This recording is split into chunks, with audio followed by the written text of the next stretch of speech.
강태준은 회의실 테이블에 팔짱을 끼고 앉아 있었다. 그의 시선은 날카로운 레이저 같았고 누구도 그 시선 아래에서 흐트러질 수 없었다. 팀원들은 숨을 죽인 채 그의 입만 바라봤다. 다들 아시겠지만 이 프로젝트는 우리 부서의 향후 3년을 결정합니다. 감정적인 해석이나 막연한 기대는 필요 없습니다. 오직 데이터와 논리만이 저희의 무기입니다. 그는 냉정한 목소리로 말했다. 바로 그 순간 오지유가 회의실 문을 열고 들어섰다. 지각은 아니었지만 모두의 시선이 그녀에게 쏠렸다. 태주는 눈썹 하나 까딱하지 않았다. 그는 마치 그녀가 벽이나 다름없는 듯 그녀의 존재를 완전히 무시했다. 지유는 애써 미소를 지었지만 그의 차가운 눈빛에 곧 미소를 거두었다. 그들의 공적인 거리는 늘 그녀를 질식시킬 것 같았다. 오대리 보고서에 빠진 부분은 이따 따로 정리해서 제출해. 태주는 그녀를 오대리라고 불렀고 지우는 조용히 고개를 끄덕였다. 그녀의 심장은 남편의 완벽한 이중 생활 아래에서 조용히 멍들고 있었다. 회의가 끝난 후 지우는 탕비실에서 커피를 내리고 있었다. 그녀의 동료 김 과장이 속삭였다. 태준 팀장님, 정말 철벽 중에 철벽이지? 결혼은 했을까? 저렇게 냉정한 사람이 아내에게 따뜻할 수 있을까 싶어. 지우는 웃으며 대답했다. 누가 알겠어요. 어쩌면 집에서는 전혀 다른 사람일 수도 있죠. 그녀는 커피잔을 들고 조용히 자신의 자리로 돌아왔다. 태주는 자신의 사무실 안에서 외부 시선으로는 결코 닿을 수 없는 표정을 짓고 있었다. 그는 회의실에서 지우가 당황했던 순간을 떠올렸다. 사실 그녀의 보고서에는 빠진 부분이 없었다. 그저 긴장한 그녀를 잠시나마 쉬게 해주고 싶어서 모두 앞에서 그녀를 질책하는 것처럼 보일지라도 잠시 물러나 있게 한 것이었다. 그러나 지우의 눈빛에 비친 상처를 보았을 때 그는 자신의 행동이 얼마나 비겁했는지 깨달았다. 퇴근 후 아파트 주차장에서 두 사람은 만났다. 태주는 급하게 주위를 둘러보고는 그녀의 손을 낚아채듯 자바차에 태웠다. 집에 도착하자마자 태주는 지우를 벽에 밀어붙였다. 오늘 힘들었지. 미안해. 그는 낮에 오대리에게 했던 모든 냉랭함을 아내에게는 따뜻한 키스로 보상했다. 지우는 격렬하게 그를 받아들였지만 곧 그를 밀어냈다. 태준 씨, 나 오늘 김 과장님 말 들었어. 저렇게 냉정한 사람이 아내에게 따뜻할 수 있을까라고. 나 회사에서 태준 씨의 아내인 게 너무 창피해. 지우의 목소리는 떨렸다. 태주는 숨을 들이마셨다. 지우야, 우리는 약속했잖아. 10년 전 그때 우리가 이 회사에서 이뤄낸 모든 건 이 비밀 덕분이야. 공과 사는 확실히 구분해야 해. 우리 미래를 위해서야. 지우는 고개를 저었다. 하지만 그 미래가 지금의 나를 병들게 하고 있어. 우리 이러다가 정말 남이 되어버릴 것 같아. 그녀의 눈에 눈물이 고였다. 태주는 그녀를 끌어안았지만 지우는 그의 품속에서 여전히 불안했다. 다음 날 아침 새로운 인물이 등장했다. 한서연 28세, 태준팀의 새로운 인턴이자 해외 유학파 출신으로 화려한 경력을 자랑했다. 그녀는 모두에게 깍듯했지만 태준에게는 유독 대담하게 다가섰다. 팀장님, 제가 전에 논문으로 썼던 마케팅 전략을 이번 프로젝트에 적용해 보고 싶습니다. 태준은 그녀를 잠시 바라봤다. 한서연 씨, 논문은 논문일 뿐입니다. 현장 데이터로 증명하세요. 서연은 오히려 미소를 지었다.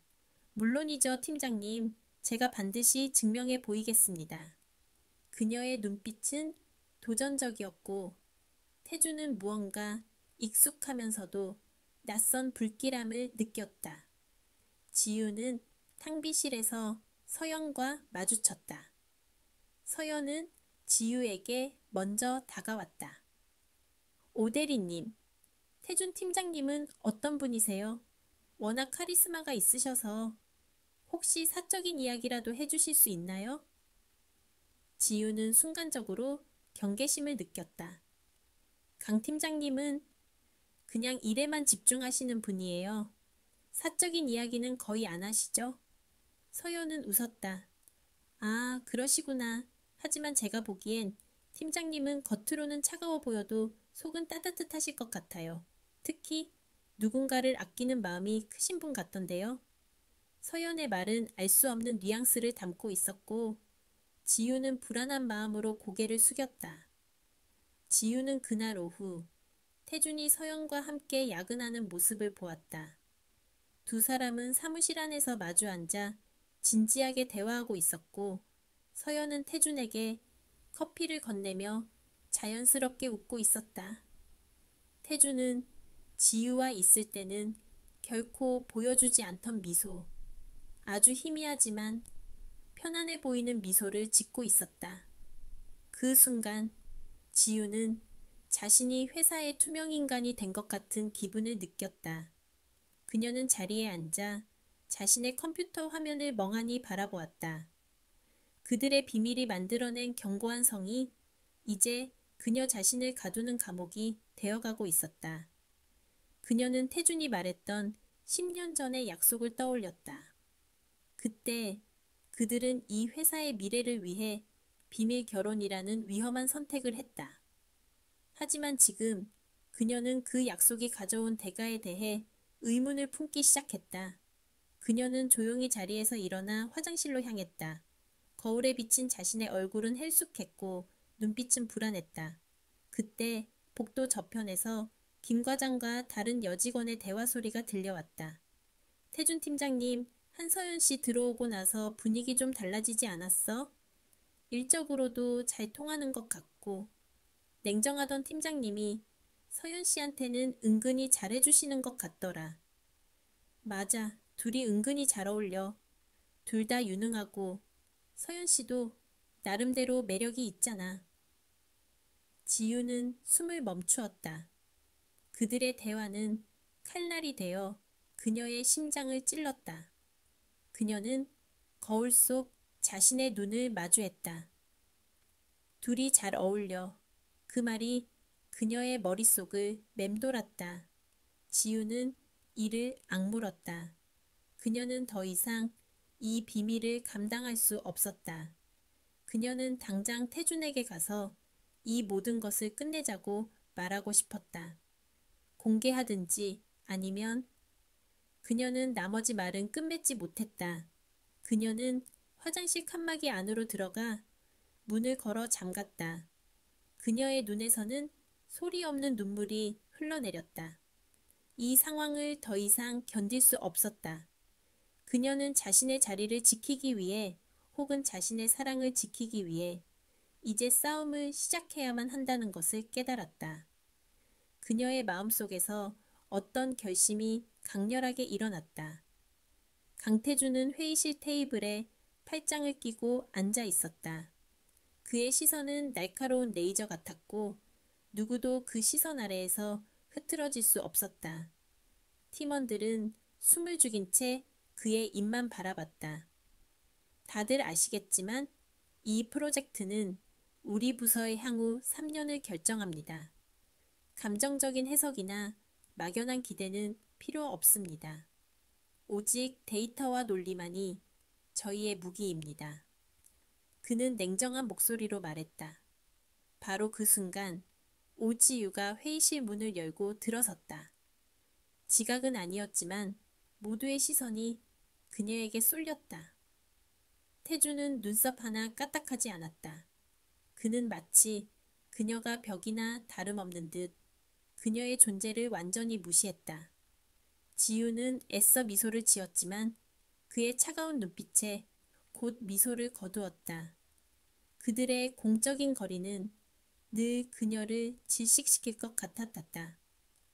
오대리, 보고서에 빠진 부분은 이따 따로 정리해서 제출해. 태주는 그녀를 오대리라고 불렀고 지우는 조용히 고개를 끄덕였다. 그녀의 심장은 남편의 완벽한 이중 생활 아래에서 조용히 멍들고 있었다. 회의가 끝난 후 지우는 탕비실에서 커피를 내리고 있었다. 그녀의 동료 김 과장이 속삭였다. 태준 팀장님, 정말 철벽 중에 철벽이지. 결혼은 했을까? 저렇게 냉정한 사람이 아내에게 따뜻할 수 있을까 싶어. 지우는 웃으며 대답했다. 누가 알겠어요. 어쩌면 집에서는 전혀 다른 사람일 수도 있죠.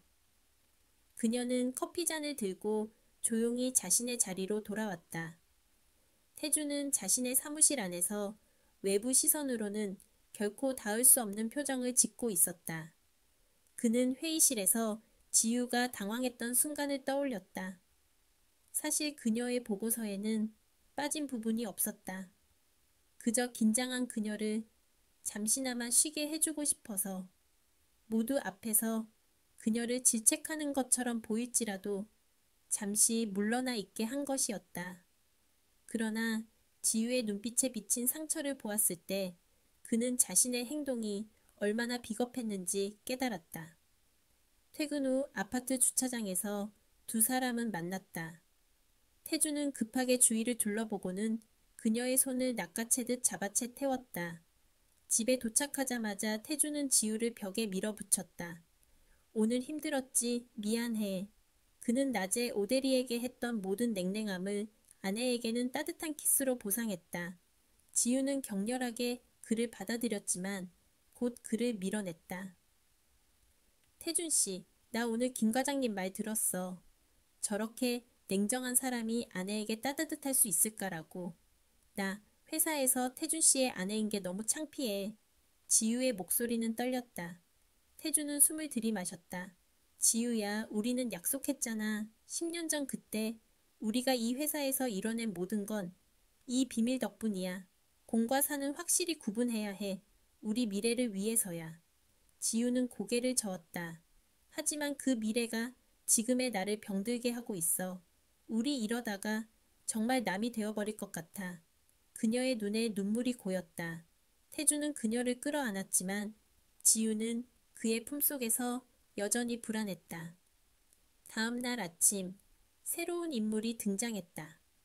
한서연 28세, 태준팀의 새로운 인턴이자 해외 유학파 출신으로 화려한 경력을 자랑했다. 그녀는 모두에게 깍듯했지만 태준에게는 유독 대담하게 다가섰다. 팀장님, 제가 전에 논문으로 썼던 마케팅 전략을 이번 프로젝트에 적용해 보고 싶습니다. 태준은 그녀를 잠시 바라봤다. 한서연 씨, 논문은 논문일 뿐입니다. 현장 데이터로 증명하세요. 서연은 오히려 미소를 지었다. 물론이죠, 팀장님. 제가 반드시 증명해 보이겠습니다. 그녀의 눈빛은 도전적이었고 태주는 무언가 익숙하면서도 낯선 불길함을 느꼈다. 지우는 탕비실에서 서연과 마주쳤다.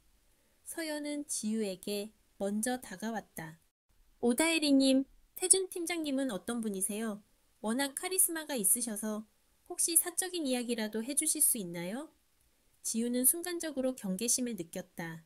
강 팀장님은 그냥 일에만 집중하시는 분이에요. 사적인 이야기는 거의 안 하시죠. 서연은 웃었다. 아, 그러시구나. 하지만 제가 보기엔 팀장님은 겉으로는 차가워 보여도 속은 따뜻하실 것 같아요. 특히 누군가를 아끼는 마음이 크신 분 같던데요. 서연의 말은 알 수 없는 뉘앙스를 담고 있었고 지우는 불안한 마음으로 고개를 숙였다. 지우는 그날 오후 태준이 서연과 함께 야근하는 모습을 보았다. 두 사람은 사무실 안에서 마주 앉아 진지하게 대화하고 있었고 서연은 태준에게 커피를 건네며 자연스럽게 웃고 있었다. 태준은 지우와 있을 때는 결코 보여주지 않던 미소, 아주 희미하지만 편안해 보이는 미소를 짓고 있었다. 그 순간 지우는 자신이 회사의 투명인간이 된 것 같은 기분을 느꼈다. 그녀는 자리에 앉아 자신의 컴퓨터 화면을 멍하니 바라보았다. 그들의 비밀이 만들어낸 견고한 성이 이제 그녀 자신을 가두는 감옥이 되어가고 있었다.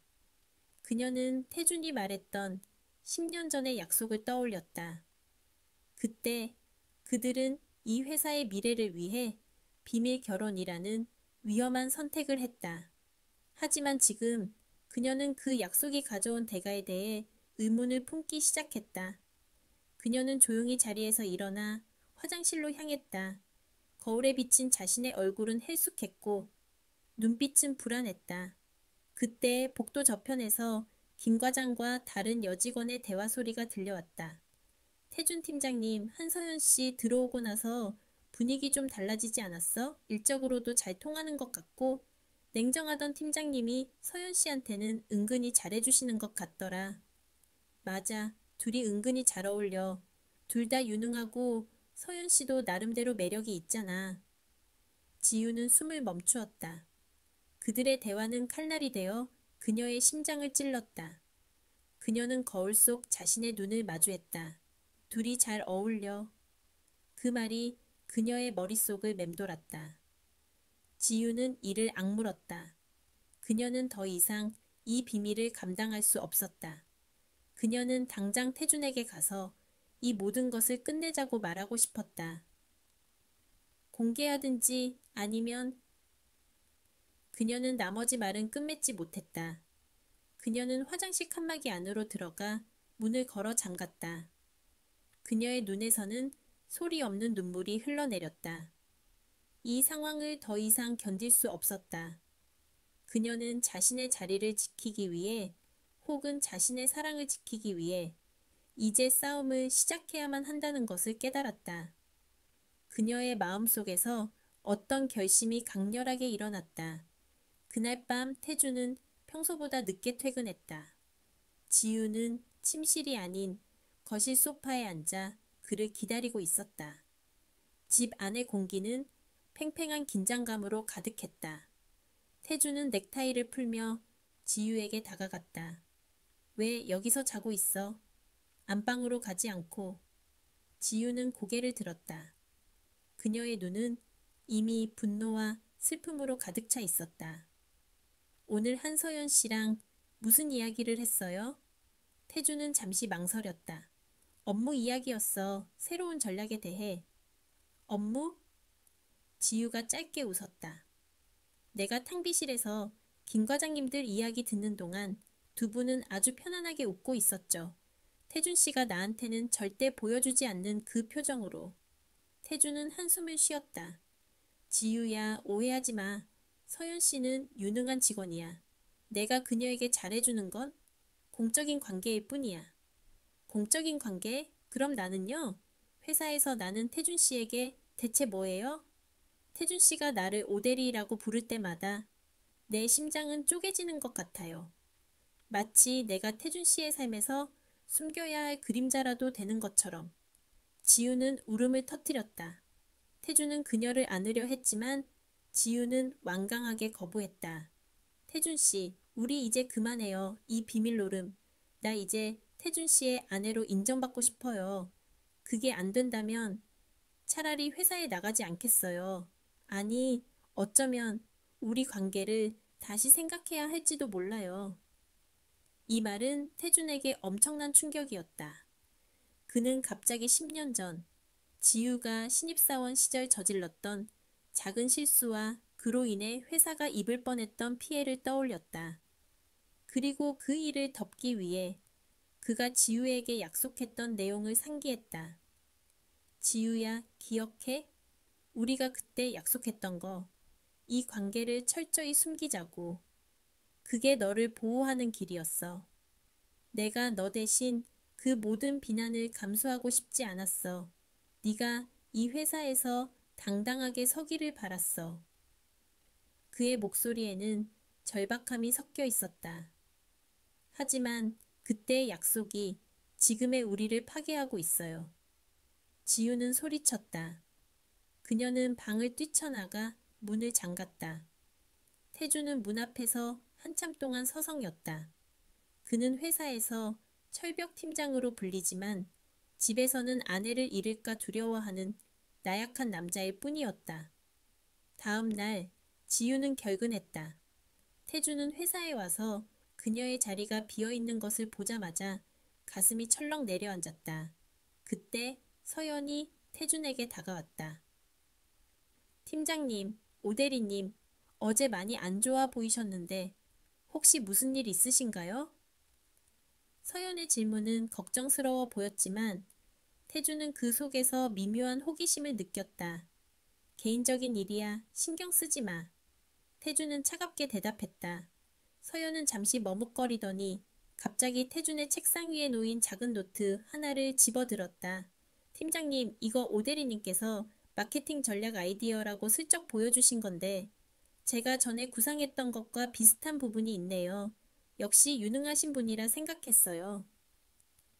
서연은 노트 내용을 훑어보더니 태준이 놀라기도 전에 다시 내려놓았다. 그 노트는 사실 지우가 밤늦게까지 고민하며 적은 아직 외부에 공개되지 않은 핵심 아이디어였다. 태준은 서연의 행동에 무의식적인 불쾌함을 느꼈지만 지우의 결근으로 인한 불안감이 더 컸다. 그는 점심시간이 되자마자 지우에게 전화를 걸었지만 지우는 전화를 받지 않았다. 태준은 결국 조퇴를 신청하고 집으로 향했다. 집에 도착하자 지우는 소파에 웅크린 채 자고 있었다. 그녀의 얼굴은 여전히 수척했다. 태준은 그녀의 옆에 앉아 그녀의 머리를 조심스럽게 쓰다듬었다. 내가 너무 이기적이었어. 미안해, 지우야.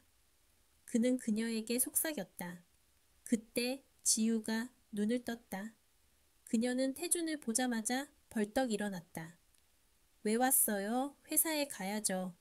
유능한 한서윤 씨랑 같이 프로젝트 이야기 해야죠. 그녀의 목소리에는 비아냥거림이 섞여 있었다. 지우야, 나는 너 때문에 왔어. 다른 건 아무것도 중요하지 않아. 내가 이 모든 걸 비밀로 한 건 내가 너를 얼마나 사랑하는지 알잖아. 태준은 그녀의 손을 잡았다. 나도 태준 씨가 나를 사랑한다는 건 알아요. 하지만 나는 태준 씨의 그림자처럼 살고 싶지 않아요. 나도 태준 씨 옆에서 당당하게 빛나고 싶어요. 지우는 눈물을 흘리며 말했다. 내가 내일 회사에 가서 모두에게 공개할게. 우리 부부라는 걸. 태준은 고개를 저었다. 안 돼, 지우야. 지금은 아니야. 지금 그럴 때가 아니야. 서연 씨가 들어오고 나서 회사가 굉장히 민감해졌어. 내 커리어뿐만 아니라 네 커리어에도 영향을 줄 수 있어. 그가 서연을 언급하는 순간 지우는 다시 벽을 느꼈다. 결국 한서연 씨 때문이군요. 태준 씨는 나보다 회사를 그리고 한서연 씨와의 관계를 더 중요하게 생각하는 거죠. 지우는 냉정하게 말했다. 태준은 말을 잃었다. 그는 서연과의 관계가 공적일 뿐이라고 아무리 설명해도 지우에게는 이미 새로운 여자로 인식되고 있다는 것을 깨달았다. 그래, 내가 이기적이었어. 하지만 조금만 기다려줘. 내가 이 프로젝트를 끝내고 나면 그때는 우리가 원하는 대로 할 수 있을 거야. 내가 약속할게. 지우는 고개를 돌렸다. 나는 태준 씨의 약속을 더 이상 믿을 수 없어요. 내가 원하는 건 기다림이 아니라 지금 당장의 진심이에요. 지우는 그에게서 멀리 떨어져 앉았다. 두 사람 사이에는 10년간의 결혼 생활이 쌓아 올린 견고한 사랑만큼이나 깊고 냉랭한 침묵이 흘렀다. 그 침묵 속에서 지우는 다시 한번 스스로에게 물었다. 내가 정말 이 남자의 전부일까? 이 모든 감정의 소용돌이 속에서 한서연은 조용히 자신의 계획을 실행하고 있었다. 그녀는 지우의 자리에 놓여있던 그 노트의 내용을 이미 전부 암기했고 퇴근 후에는 태준 팀장에게 메일을 보냈다. 메일에는 지우의 아이디어를 교묘하게 변형하고 발전시킨 새로운 마케팅 전략이 담겨 있었다. 그리고 메일 말미에는 이렇게 덧붙였다. 팀장님, 이 아이디어는 오대리님의 초기 구상에서 영감을 받은 것입니다. 오대리님 덕분에 좋은 결과를 얻을 수 있을 것 같습니다. 그녀는 태준에게 은연중에 지우의 아이디어가 자신에게 전달되었다는 인상을 심어주었다. 태준은 밤늦게 메일을 확인하고는 지우의 아이디어가 이렇게 빠르게 발전될 수 있다는 사실에 놀랐다. 그는 서연이 유능하다고 생각했지만 동시에 그녀가 자신의 사생활에 너무 깊숙이 들어오는 것 같아 불편함을 느꼈다. 하지만 그는 지금 당장 이 프로젝트가 필요했고 서연의 아이디어는 너무나 매력적이었다. 태주는 지우의 침묵과 서연의 적극적인 행동 사이에서 길을 잃고 있었다. 그는 알지 못했다. 서연의 모든 행동이 이미 10년 전의 복수를 위한 정교한 계획의 일부라는 것을. 며칠 후 지우는 다시 회사로 출근했다. 그녀는 여전히 태준에게 차가웠지만 겉으로는 아무렇지 않은 척했다. 그녀는 태준이 제안했던 프로젝트에 집중하기 시작했다. 이 프로젝트를 성공시켜 자신의 존재감을 증명하고 싶었다. 태준은 그녀에게 조심스럽게 다가갔다. 몸은 괜찮아? 무리하지 마. 지우는 고개를 젓고는 말했다.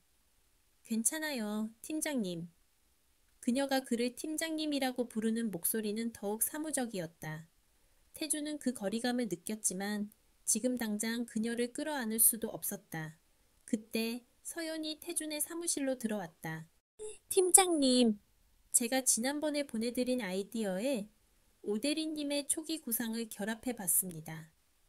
시너지 효과가 대단할 것 같아요.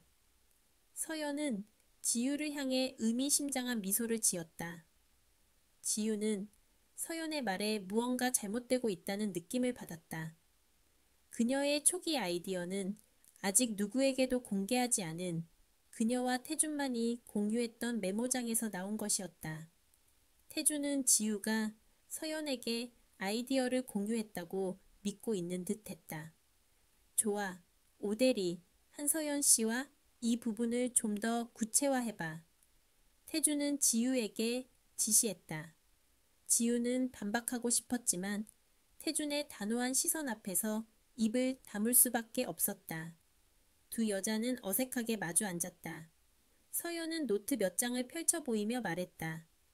오대리님, 이 무의식적 구매 패턴 분석 아이디어는 정말 참신하네요.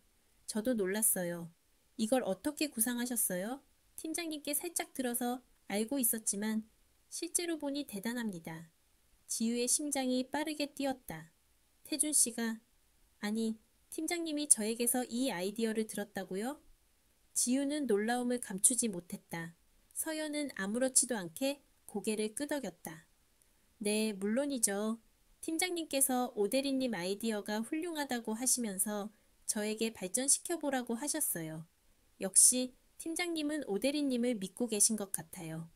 서연의 말은 태준이 자신과 서연 사이에서 지우의 아이디어를 마치 상품처럼 주고받았다는 인상을 주었다. 지우는 배신감에 몸을 떨었다. 태준은 자신을 보호해주는 척하면서 뒤에서는 그녀의 노력을 다른 사람에게 넘겨준 것이다. 그날 저녁 지우는 서둘러 퇴근했다. 그녀는 태준에게 아무 말도 하지 않고 먼저 집에 도착했다. 그녀는 옷장 깊숙한 곳에 숨겨두었던 낡은 결혼사진 액자를 꺼냈다. 10년 전 그들이 비밀 결혼식을 올리던 날의 사진이었다. 사진 속의 태주는 지금과는 달리 따뜻하고 장난기 넘치는 미소를 짓고 있었다. 그녀는 그 사진을 내려다보며 흐느꼈다. 그때 그녀의 눈에 문득 태준의 오래된 서류 상자가 들어왔다. 호기심이 아닌 뭔가 확인해야 한다는 절박함이 그녀를 움직였다. 상자 안에는 10년 전의 회사 문서 파일들이 있었다. 오 사원 징계건, 업무 기밀 유출 사건 보고서 등의 제목이 눈에 띄었다. 그녀는 그 파일들을 뒤적이다가 서연의 이름이 적힌 파일을 발견했다. 한서연 사원, 업무 능력 부족으로 인한 권고사직. 지우는 충격에 빠졌다. 서연이 10년 전 이 회사에 있었다니? 그리고 그녀는 태준의 팀이 아닌 다른 팀에 속해 있었다. 지우는 보고서를 자세히 읽었다. 10년 전 서연은 태준팀의 경쟁부서 사원이었고 태준팀에 기밀 프로젝트를 유출했다는 누명을 쓰고 회사를 그만두었다. 보고서에는 태준이 서연의 혐의를 입증하는 결정적인 증거를 제시했으며 그 때문에 서연은 회사를 떠나야 했다고 적혀 있었다. 지우는 자신이 알고 있던 사실과 달랐다. 태준은 그녀에게 10년 전 서연이 자신의 실수로 회사를 그만두었다고 설명했었다.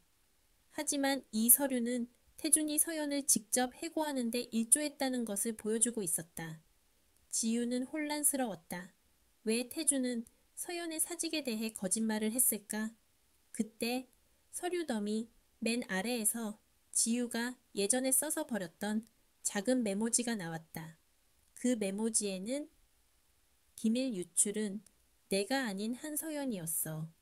하지만 태준 씨가 나를 위해 그녀에게 누명을 씌웠고 그래서 나는 영원히 비밀을 지켜야 한다.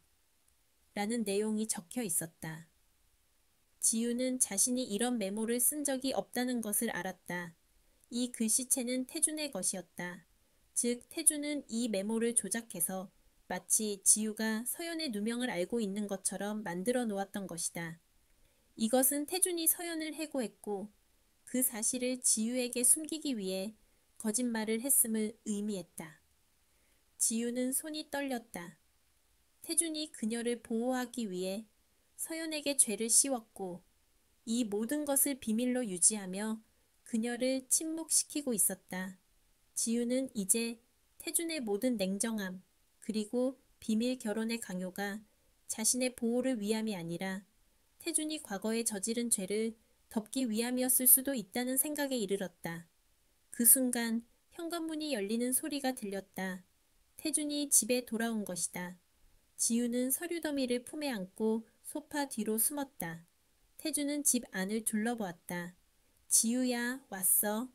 그는 지우가 먼저 와 있다는 사실에 기뻐하며 안방으로 향했다. 지우는 서류를 꽉 쥐었다. 그녀는 더 이상 태준의 사랑을 믿을 수 없었다. 그녀는 그에게서 진실을 듣고 싶었지만 그의 입에서 나오는 모든 말이 거짓일까 두려웠다. 그녀는 서서히 소파 뒤에서 일어났다. 그녀의 눈빛은 이미 결심이 선 듯 단호했다. 그녀는 이 상황을 끝내기로 했다. 내가 먼저 움직여야 해. 태준 씨가 숨기고 있는 진실, 그리고 한서연의 진짜 목적을 알아내야 해. 지우는 결심했다.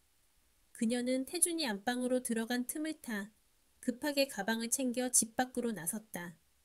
그녀의 머릿속에는 오직 하나의 생각만 있었다. 이 결혼의 진실을 파헤치는 것. 그녀가 집을 나서는 순간 태준이 안방에서 나오며 그녀를 불렀다. 지우야, 어디가? 태준은 지우의 빈자리를 보며 불안감을 느꼈다. 지우는 이미 계단을 내려가고 있었다. 그녀는 태준의 목소리에 뒤돌아보지 않았다. 그녀의 침묵은 그들의 결혼 생활에 대한 가장 강력한 항의였다. 지우는 집을 나와 근처 비즈니스 호텔에 체크인했다. 좁은 방, 낯선 침대, 그리고 창밖으로 보이는 도시의 불빛들. 그녀는 침대에 걸터 앉아 휴대폰을 바라보았다. 태준에게서 수십 통의 부재중 전화가 와 있었다. 하지만 그녀는 전화를 받을 수 없었다. 그녀가 본 서류, 그리고 태준의 이중적인 모습이 머릿속에서 떠나지 않았다. 그녀는 태준이 자신을 보호하기 위해 서연을 희생시켰다고 생각했지만 그 보호의 방식이 너무나 잔인하고 기만적이라는 사실에 치를 떨었다. 내가 사랑했던 남자는 도대체 누구였을까? 지우는 밤새 한숨도 자지 못했다. 다음 날 아침, 그녀는 평소보다 더 완벽하게 화장을 하고 정장을 갖춰 입었다. 거울 속에 비친 그녀는 더 이상 순종적이고 기다리기만 하는 아내가 아니었다.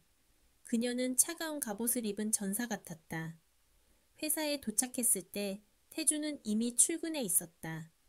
그의 눈은 붉게 충혈되어 있었고 평소의 빈틈없는 모습과는 달리 넥타이가 약간 비뚤어져 있었다. 그는 지우가 들어오자마자 자리에서 벌떡 일어났다. 오지유 씨. 그가 그녀를 불렀다. 목소리가 갈라져 있었다. 팀원들이 의아한 듯 쳐다보았다. 지우는 그를 똑바로 쳐다보며 고개를 숙여 인사했다. 안녕하십니까, 팀장님. 좋은 아침입니다. 그녀의 목소리는 사무적이다 못해 서리가 내릴 듯 차가웠다. 태주는 그녀에게 다가가려다 멈칫했다. 회사라는 공간, 그들이 10년간 쌓아온 비밀이라는 벽이 그를 가로막았다. 그는 주먹을 꽉 쥐고 다시 자리에 앉았다. 오전 회의 시간, 긴장감은 최고조에 달했다. 서연이 발표를 시작했다. 이번 마케팅 전략의 핵심은 진정성입니다. 고객의 감정을 건드리는 스토리텔링이 필요하죠. 서연은 자신감 넘치는 목소리로 발표를 이어갔고 틈틈이 태준과 눈을 맞췄다. 태준은 건조하게 고개를 끄덕였다. 그때 지유가 손을 들었다. 질문 있습니다. 모두의 시선이 지유에게 쏠렸다. 평소 회의 시간에 거의 발언하지 않던 그녀였다. 한서연 씨가 말한 진정성이라는 게 구체적으로 어떤 데이터를 기반으로 한 건가요? 단순히 감정에 호소하는 전략은 리스크가 큽니다. 과거 우리 회사의 실패 사례를 봐도 알 수 있죠. 지유의 지적은 날카로웠다. 서연은 잠시 당황했지만 곧 미소를 지었다. 오대리님, 데이터는 여기 준비되어 있습니다. 하지만 마케팅은 숫자 너머의 사람을 보는 것이니까요. 사람을 본다고요? 지유가 차갑게 웃었다. 사람을 이용하는 게 아니라요? 목적을 위해서라면 수단과 방법을 가리지 않는 게 한서연 씨의 방식 아닌가요? 회의실에 정적이 흘렀다. 이것은 단순한 업무 논쟁이 아니었다. 지유의 말에는 뼈가 있었다. 태준이 급히 끼어들었다. 그만, 회의 주제에서 벗어난 이야기는 삼가도록. 오대리, 지적은 타당하지만 표현이 과했어. 태준은 본능적으로 중재하려 했지만 지유에게는 그가 또다시 서연을 감싸는 것으로 보였다. 지유는 태준을 쏘아보며 말했다. 알겠습니다. 팀장님 말씀대로 선을 지키죠. 공과 사, 확실하게. 점심시간 지유는 혼자 샌드위치를 사러 나갔다. 태준은 그녀를 따라가고 싶었지만 서연이 그를 붙잡았다. 팀장님, 아까 회의 때 저 감싸주셔서 감사해요. 오대리님이 오늘 좀 예민하신 것 같네요. 서연은 태준의 팔에 살짝 손을 올렸다. 태준은 거칠게 팔을 빼냈다. 착각하지 마. 공적인 업무 지시였을 뿐이야. 그는 서연을 뒤로하고 지유를 찾아 나섰지만 지유는 이미 사라지고 없었다. 그날 저녁 팀 회식이 있었다. 태준은 회식을 취소하고 싶었지만 본부장이 참석하는 자리라 빠질 수 없었다. 회식 장소는 시끌벅적했다. 지유는 구석자리에 앉아 조용히 술을 마셨다. 그녀의 옆자리에는 신입사원인 김민재가 앉아 있었다. 민재는 평소 지유를 잘 따르는 싹싹한 청년이었다. 대리님, 오늘 회의 때 멋있으셨어요. 저도 그렇게 날카롭게 질문하고 싶은데 용기가 안 나네요. 민재가 웃으며 말했다. 지유는 민재를 보며 처음으로 환하게 웃었다. 고마워요, 민재씨. 민재씨도 잘할 수 있을 거예요. 그녀는 일부러 목소리를 높여 웃었고 민재의 어깨를 가볍게 두드렸다. 태주는 맞은편에서 그 모습을 지켜보고 있었다. 속이 타들어가는 것 같았다. 지유가 다른 남자에게 저렇게 편안하게 웃어주는 모습을 본 적이 언제였던가. 그는 술잔을 영업 후 비웠다. 서연은 태준의 잔에 술을 채우며 속삭였다. 팀장님, 너무 무리하지 마세요. 오대리님은 즐거워 보이시네요. 태준은 컵을 탁 내려놓았다. 회식이 무르익을 무렵 지우가 비틀거리며 일어났다. 화장실 좀 다녀올게요. 민재가 걱정스럽게 일어났다. 제가 부축해 드릴까요? 아니요, 괜찮아요. 지우는 손사래를 치며 밖으로 나갔다. 태주는 잠시 후 자리에서 일어나 그녀를 뒤따라갔다. 식당 밖 골목길, 차가운 밤 공기가 두 사람을 감쌌다. 지우는 벽에 기대어 숨을 고르고 있었다. 태준이 그녀의 손목을 잡았다. 지우야, 이야기 좀 해. 어제 왜 나갔어? 그리고 그 메모 봤어? 지우는 그의 손을 뿌리쳤다. 네, 봤어요. 당신이 10년 전에 무슨 짓을 했는지 다 봤다고요. 그녀의 눈에 눈물이 고였다. 한서연을 쫓아내기 위해 누명을 씌웠죠? 그리고 나한테는 그녀가 실수해서 나간 거라고 거짓말했어. 왜 그랬어요? 나를 위해서라고 하지 마요. 그건 당신의 야망을 위해서였잖아? 태주는 괴로운 표정을 지었다. 아니야, 지우야. 넌 몰라. 그때 상황은 어쩔 수 없었어. 내가 그렇게 하지 않았으면 네가 다쳤을 거야. 네가 이 업계에서 매장당했을 거라고. 그게 무슨 소리예요? 지우가 소리쳤다. 내가 뭘 잘못했길래? 태주는 입을 다물었다. 그는 진실을 말할 수 없었다. 10년 전 실제로 정보를 유출한 것은 지유의 아이디로 접속한 제3자였고 그 배후에는 회사의 더 큰 비리가 얽혀 있었다. 태주는 그 비리를 덮으려는 윗선의 압박 속에서 지유를 살리기 위해 서연을 희생양으로 삼아야만 했다. 서연 역시 그 거래를 알고 돈을 받고 나갔던 것이다. 하지만 지금 이 사실을 말하면 지유는 죄책감에 무너질 것이고 돌아온 서연의 진짜 표적이 될 수도 있었다. 말 못하겠죠? 역시 당신은 비겁해요. 지유는 돌아섰다. 앞으로 회사에서 아는 척하지 마세요. 우리는 이제 완벽한 타인이에요. 지유는 다시 식당으로 들어갔다. 태주는 어둠 속에 홀로 남겨졌다. 그는 자신이 만든 비밀의 성이 무너져 내리는 소리를 들었다. 회식 자리로 돌아온 지우는 민재 옆에 앉아 더 큰 소리로 웃고 떠들었다. 그녀의 웃음소리는 태준의 심장을 찌르는 칼날 같았다. 서연은 그 모든 상황을 흥미롭게 지켜보고 있었다. 그녀는 휴대폰을 꺼내 누군가에게 메시지를 보냈다. 균열이 시작됐어. 생각보다 빠르네. 태주는 자리로 돌아와 아무 말 없이 술만 마셨다. 그는 취기가 오르면서 판단력이 흐려지기 시작했다. 그는 맞은편에 앉은 지우를 뚫어지게 쳐다보았다. 지우가 민재에게 귓속말을 하며 웃는 순간 태준의 이성이 끊어졌다. 그는 자리에서 벌떡 일어났다. 오지우 대리. 그의 목소리가 식당 안을 울렸다. 모든 소음이 멈췄다. 나랑 잠깐 나가. 당장. 사람들은 당황했다.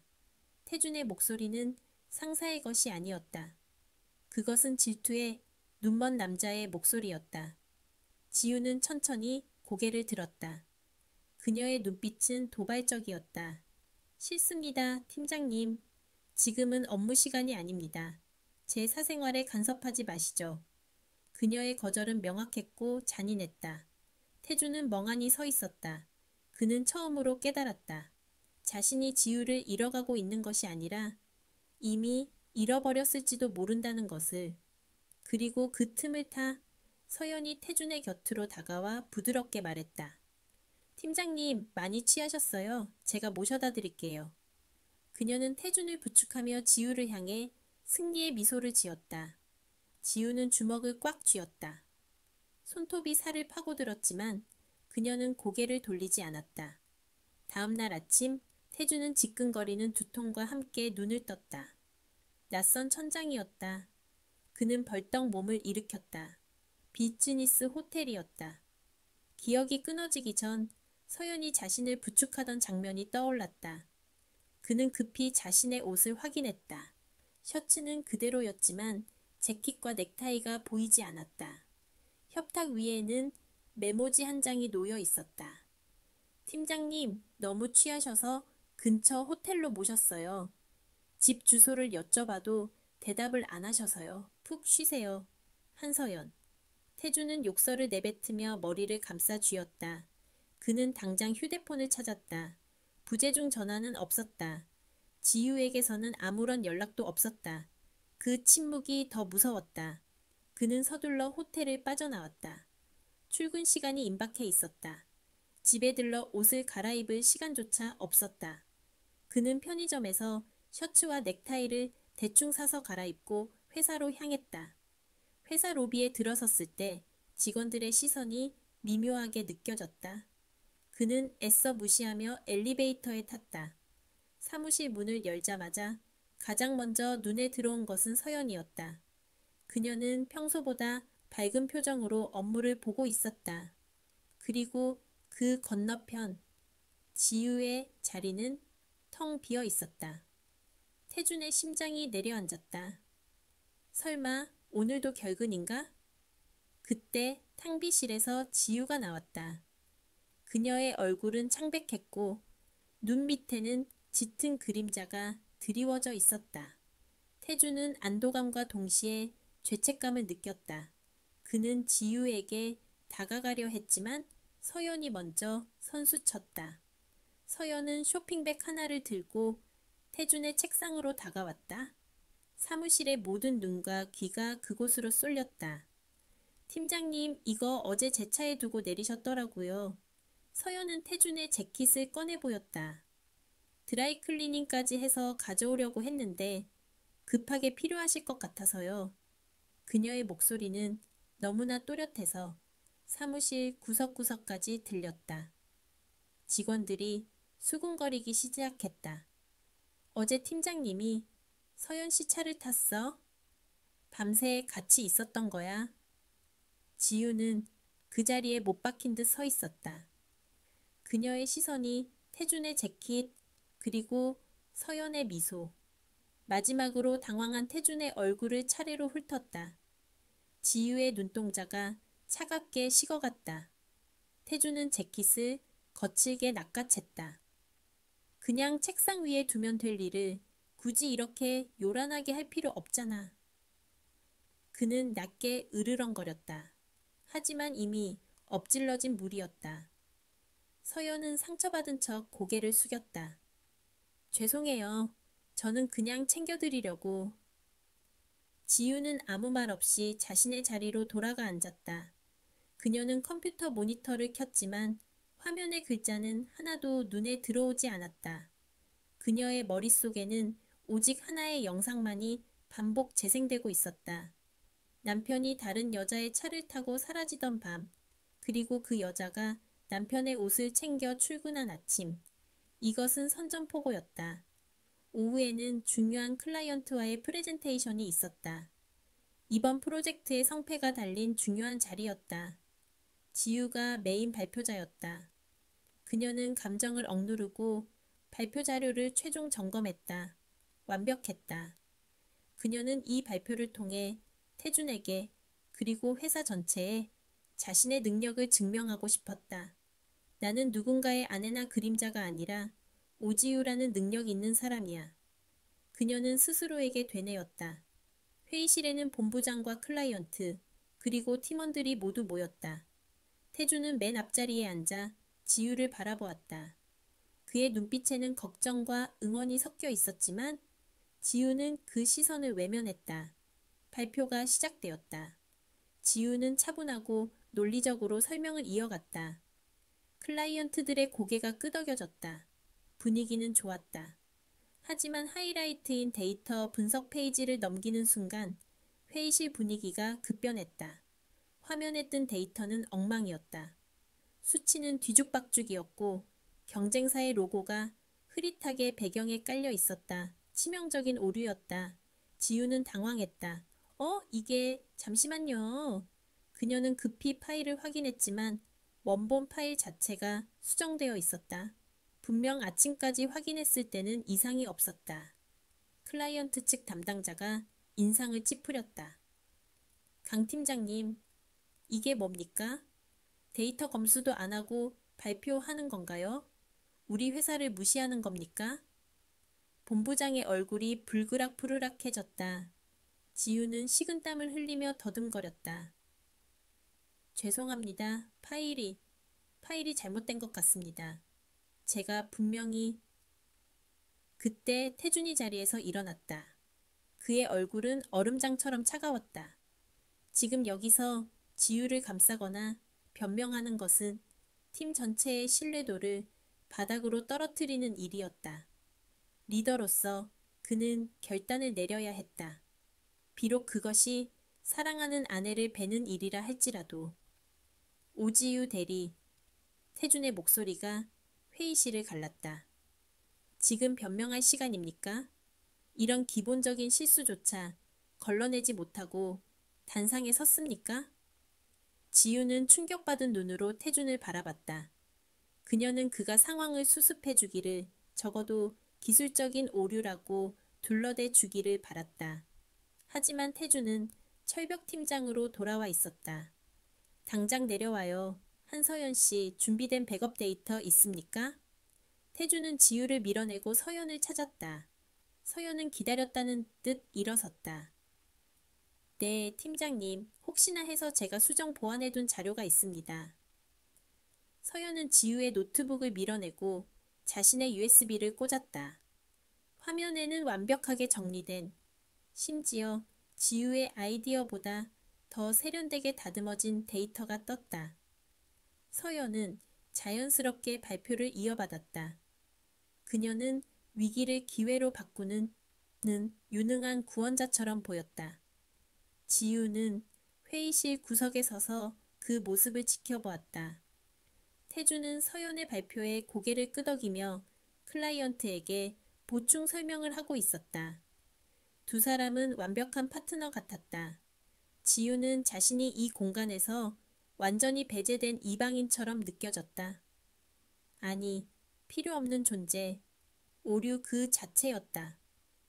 그녀는 조용히 회의실 문을 열고 나갔다. 아무도 그녀를 잡지 않았다. 회의가 성공적으로 끝난 후 태주는 본부장에게 불려가 한참 동안 질책을 들었다. 팀 관리 똑바로 해, 오대리. 그 친구 요즘 왜 그래? 사생활 문제 있어? 본부장의 고함 소리가 사무실 밖까지 들렸다. 태주는 죄송하다는 말만 반복했다.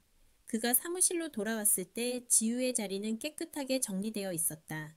그녀의 가방도 코트도 없었다. 책상 위에는 그녀의 사원증만이 덩그러니 놓여 있었다. 태주는 가슴이 철렁 내려앉았다. 그는 급히 비상계단으로 뛰어갔다. 지유에게 전화를 걸었지만 신호음만 갈 뿐 받지 않았다. 제발 지유야. 그는 주차장으로 달려갔다. 다행히 지유는 아직 차에 타지 않은 채 차 문을 잡고 서서 흐느끼고 있었다. 태주는 거친 숨을 몰아쉬며 그녀에게 다가갔다. 오지유. 지유가 천천히 고개를 들었다. 눈물로 얼룩진 얼굴이 그를 바라봤다. 이 왜 그랬어? 그녀가 물었다. 목소리에는 힘이 하나도 없었다. 왜 나를 사람들 앞에서 그렇게 비참하게 만들었어? 내가 당신 아내잖아. 당신이 사랑한다던 여자잖아. 태주는 그녀의 어깨를 잡으려 했지만 지유는 뒷걸음질 쳤다. 공적인 자리였어. 내가 거기서 너를 감싸면 우리 팀 전체가 무너지는 상황이었어. 너도 알잖아. 회사는 그런 곳이라는 거. 태준의 변명은 논리적이었지만 지유의 가슴에는 닿지 않았다. 그래요. 당신에게는 팀이, 회사가, 그리고 당신의 그 완벽한 커리어가 항상 먼저였죠. 10년 전에도 그리고 지금도. 지우는 씁쓸하게 웃었다. 누가 내 파일을 조작했는지 알아요? 한서연이에요. 내 컴퓨터에 접근할 수 있는 사람은 팀장님과 나, 그리고 백업 권한을 가진 인턴뿐이니까요. 태주는 인상을 찌푸렸다. 지우야, 서연 씨를 의심하는 마음은 알겠지만 억측은 하지 마. 서연 씨는 오늘 우리 팀을 구했어. 내 실수를 덮어준 거라고. 그 말은 지우의 마지막 인내심을 끊어버렸다. 내 실수를 덮어줬다고요? 아니, 그녀는 내 실수를 만들었어요. 그리고 당신은 그 덫에 걸려 나를 버렸고요. 지우는 태준의 가슴을 주먹으로 쳤다. 당신은 10년 전 서연이에게 했던 짓을 이번에는 내게 하고 있어. 당신의 안위를 위해, 당신의 성공을 위해 가장 가까운 사람을 희생양으로 삼는 짓. 태주는 그녀의 손목을 잡았다. 그만해. 10년 전 일은 너를 위해서였어. 네가 감당할 수 없는 일이었다고. 태준이 소리쳤다.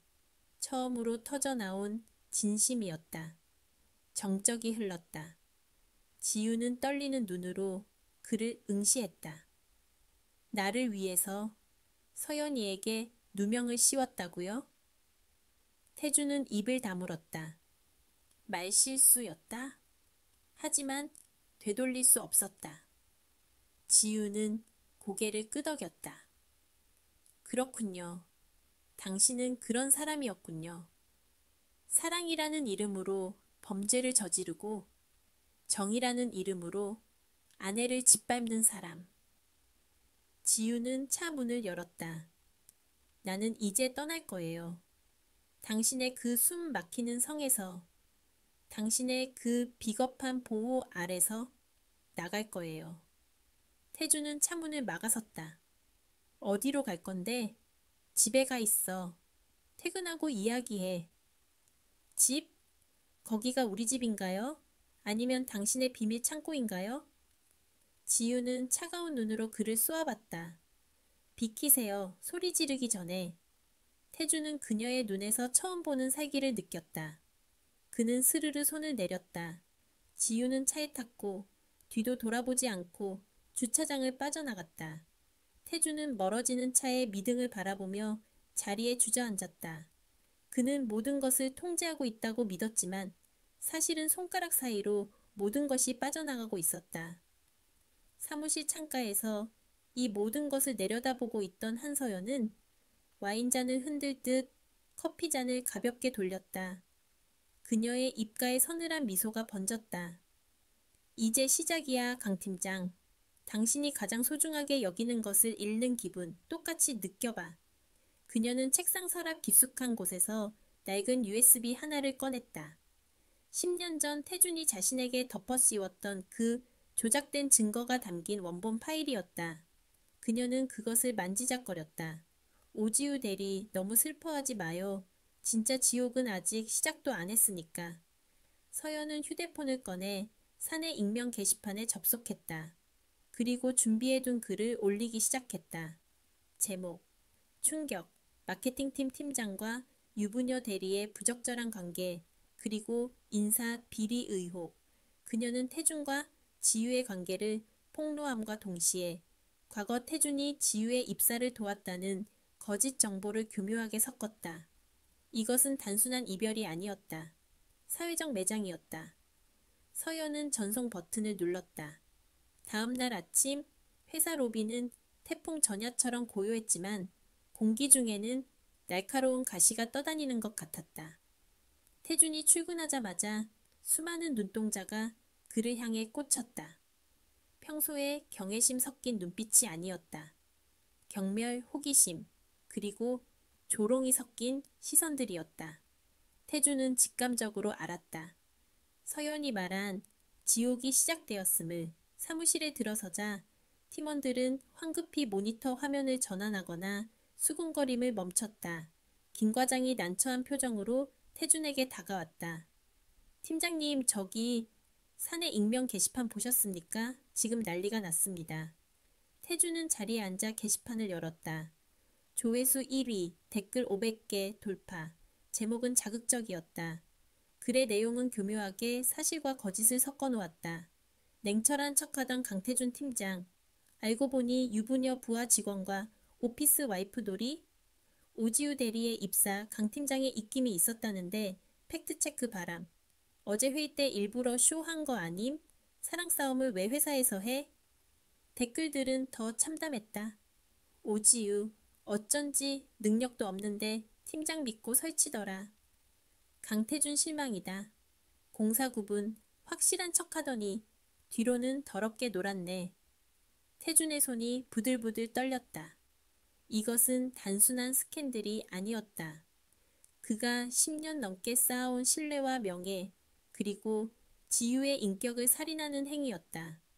그때 인사팀에서 호출이 왔다. 태준은 무거운 발걸음으로 인사팀장실로 향했다.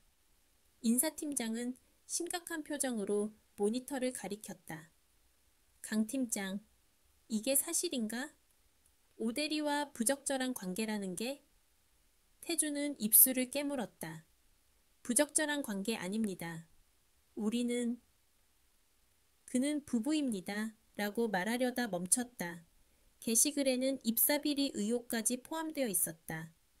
지금 부부라고 밝힌다면 10년 전 입사 때부터 특혜를 주었다는 누명을 뒤집어쓰게 된다. 지우는 남편 덕에 들어온 무능력한 낙하산이 되어 영원히 꼬리표를 달게 될 것이다. 태주는 주먹을 꽉 쥐었다. 사적인 감정이 업무에 개입된 적은 맹세코 없습니다. 입사비리 또한 사실무근입니다. 인사팀장은 한숨을 쉬었다. 일단 감사팀 조사가 들어갈 거야. 당분간 대기 발령일세. 오대리도 마찬가지고. 태준이 인사팀장실을 나왔을 때 복도 끝에서 서연이 걸어오고 있었다. 그녀는 태준을 보고 멈춰서서 걱정스러운 척 연기를 시작했다. 팀장님 괜찮으세요? 게시판 글 누가 그런 악의적인 소문을 퍼뜨렸는지 정말 너무하네요. 서연의 눈빛은 웃고 있었다. 태준은 그녀의 팔을 거칠게 잡고 비상구로 끌고 갔다. 너잖아. 네가 쓴 거잖아. 태준이 소리쳤다. 서연은 팔을 뿌리치며 차갑게 표정을 바꿨다. 증거 있어요.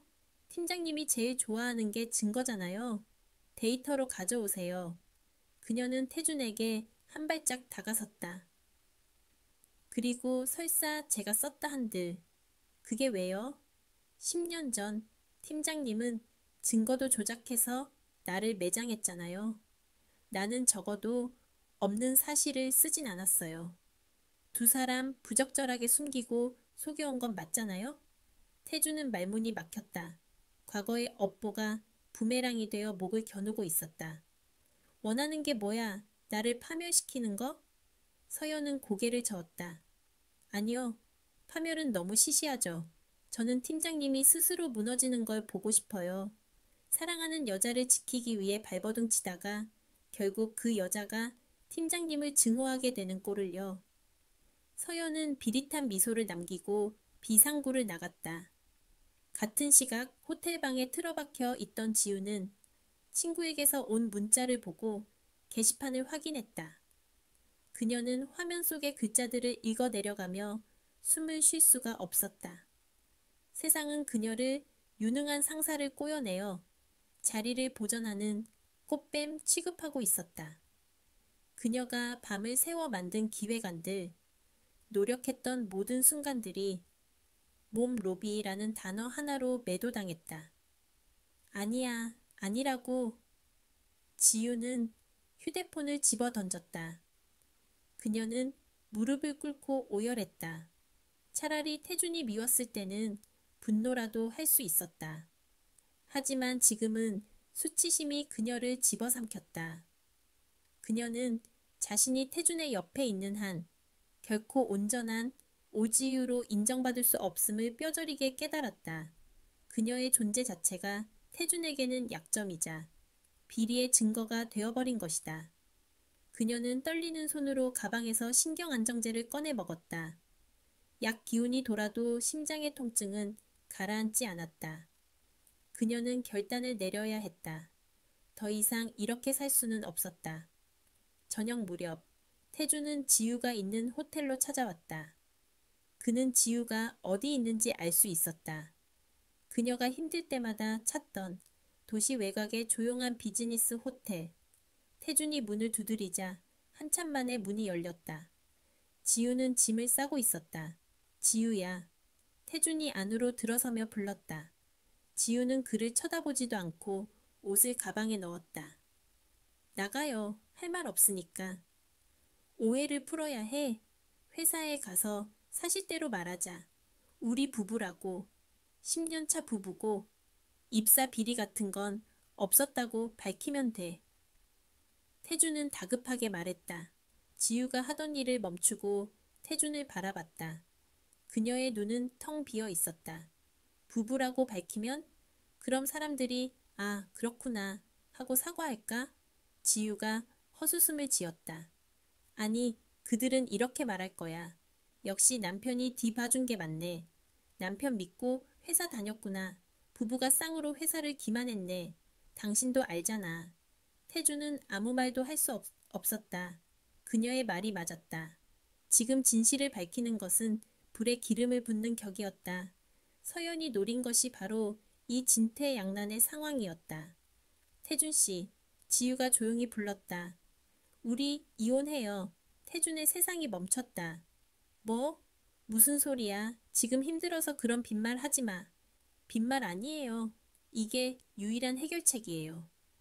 지유는 태준의 눈을 똑바로 바라봤다. 내가 당신 아내라는 사실이 밝혀지면 내 지난 10년의 노력은 모두 내조나 낙하산으로 폄하될 거예요. 나는 그 꼴 못 봐요. 차라리 불륜녀로 남는 게 나아. 적어도 그건 내 선택이었다고 핑계라도 댈 수 있으니까. 지유의 목소리는 절망적일 정도로 차분했다. 그리고 당신도 살아야지.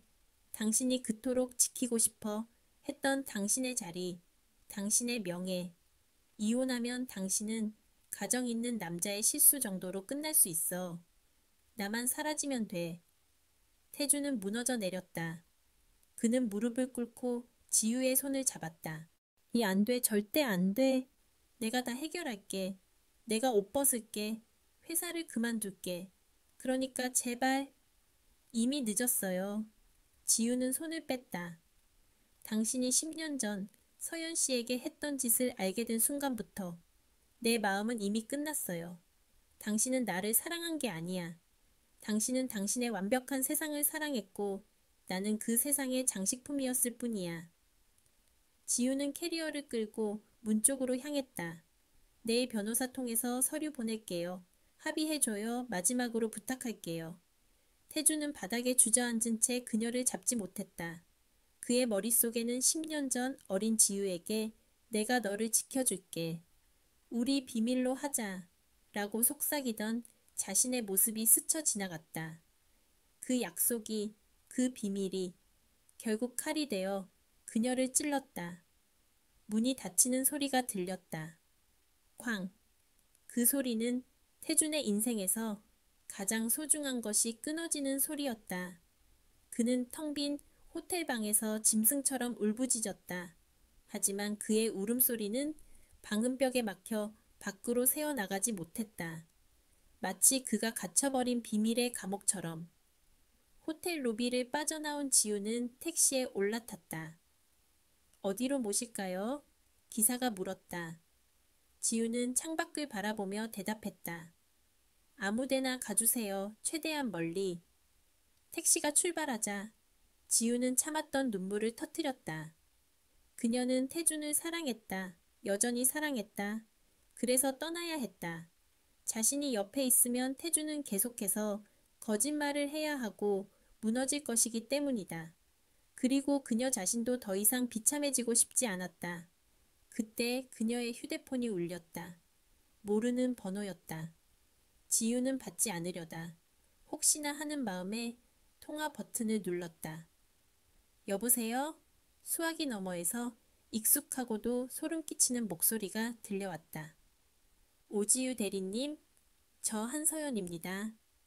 서연의 목소리는 밝고 경쾌했다. 많이 힘드시죠? 제가 위로주라도 한 잔 살까 해서요. 그리고 태준 팀장님이 10년 전에 숨겼던 진짜 비밀 하나 더 알려드릴까 하는데 관심 있으세요? 지유의 눈동자가 흔들렸다. 또 다른 비밀? 도대체 어디까지가 거짓이고 어디까지가 진실인가? 지유는 떨리는 목소리로 대답했다. 지금 어디야? 이것은 단순한 이별 통보로 끝날 문제가 아니었다. 지유는 흩어진 퍼즐 조각을 맞추기 위해 폭풍의 눈 속으로 걸어 들어가기로 결심했다. 지유는 서연이 알려준 바로 도착했다. 화려한 조명이 감싸는 고급 라운지 바였다. 서연은 창가 자리에 앉아 여유롭게 와인을 흔들고 있었다. 지유가 다가가자 서연은 턱짓으로 앞자리를 가리켰다. 왔어요? 생각보다 빨리 왔네요. 지유는 자리에 앉지도 않고 물었다. 본론만 말해. 진짜 비밀이라니 그게 무슨 소리야? 서연은 피식 웃으며 가방에서 녹음기 하나를 꺼냈다. 10년 전, 그날 밤의 대화예요. 들어볼래요? 서연이 재생 버튼을 눌렀다. 지우는 숨을 죽였다. 잡음 섞인 소리 속에서 젊은 날의 태준 목소리가 흘러나왔다. 내가 책임질게. 너는 그냥 조용히 나가주면 돼. 태준의 목소리였다. 그리고 이어지는 낯선 여자의 목소리, 서연이었다. 팀장님, 제가 왜요? 그건 제 실수가 아니잖아요. 로그 기록을 보면 오지유 씨 아이디로 접속된 건데. 지유의 동공이 지진이 난 듯 흔들렸다. 태준의 목소리가 이어졌다. 알아, 지유가 보안 수칙을 어기고 외부 링크를 열었어. 하지만 지유는 이제 막 입사했어. 이 일이 밝혀지면 녀석은 업계에서 매장이야. 내가 보상할게. 유학비, 생활비, 네가 원하는 커리어 다시 시작할 수 있게 다 지원할게. 제발 이번 한 번만 네가 안고 가라. 녹음기는 뚝 끊겼다. 라운지바의 음악 소리가 웅궁거리는 소음처럼 지유의 귀를 때렸다. 들었죠? 서연이 차갑게 말했다. 10년 전 기밀을 유출한 범인은 내가 아니라 당신이었어. 오지유, 당신이 멍청하게 해킹 메일을 열어보는 바람에 프로젝트가 날아갔고 당신 남편은 그걸 덮으려고 죄 없는 나를 희생양으로 삼은 거야. 지유는 다리에 힘이 풀려 주저앉듯 의자에 앉았다. 거짓말, 그럴 리가 없어. 거짓말? 태준 팀장님이 매달 내 계좌로 송금한 내역서라도 보여줄까요? 서연은 휴대폰을 내밀었다. 지난 10년간 매달 일정 금액이 후원금이라는 명목으로 서연에게 이체되고 있었다. 지유는 머리를 감싸 쥐었다. 자신이 피해자라고 생각했다. 태준이 자신의 성공을 위해 서연을 짓밟았다고 생각했다. 하지만 진실은 정반대였다. 태준은 무능하고 실수투성이인 아내를 지키기 위해 유능한 부하 직원의 인생을 돈으로 샀던 것이다. 그녀가 지난 10년간 회사에서 누렸던 평온함, 승진, 그리고 일 잘하는 오대리라는 평판.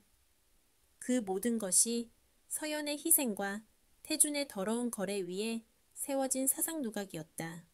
그녀의 자존감은 산산조각이 났다. 나는 아무것도 몰랐어. 지우가 떨리는 목소리로 중얼거렸다. 서연은 잔인하게 웃었다.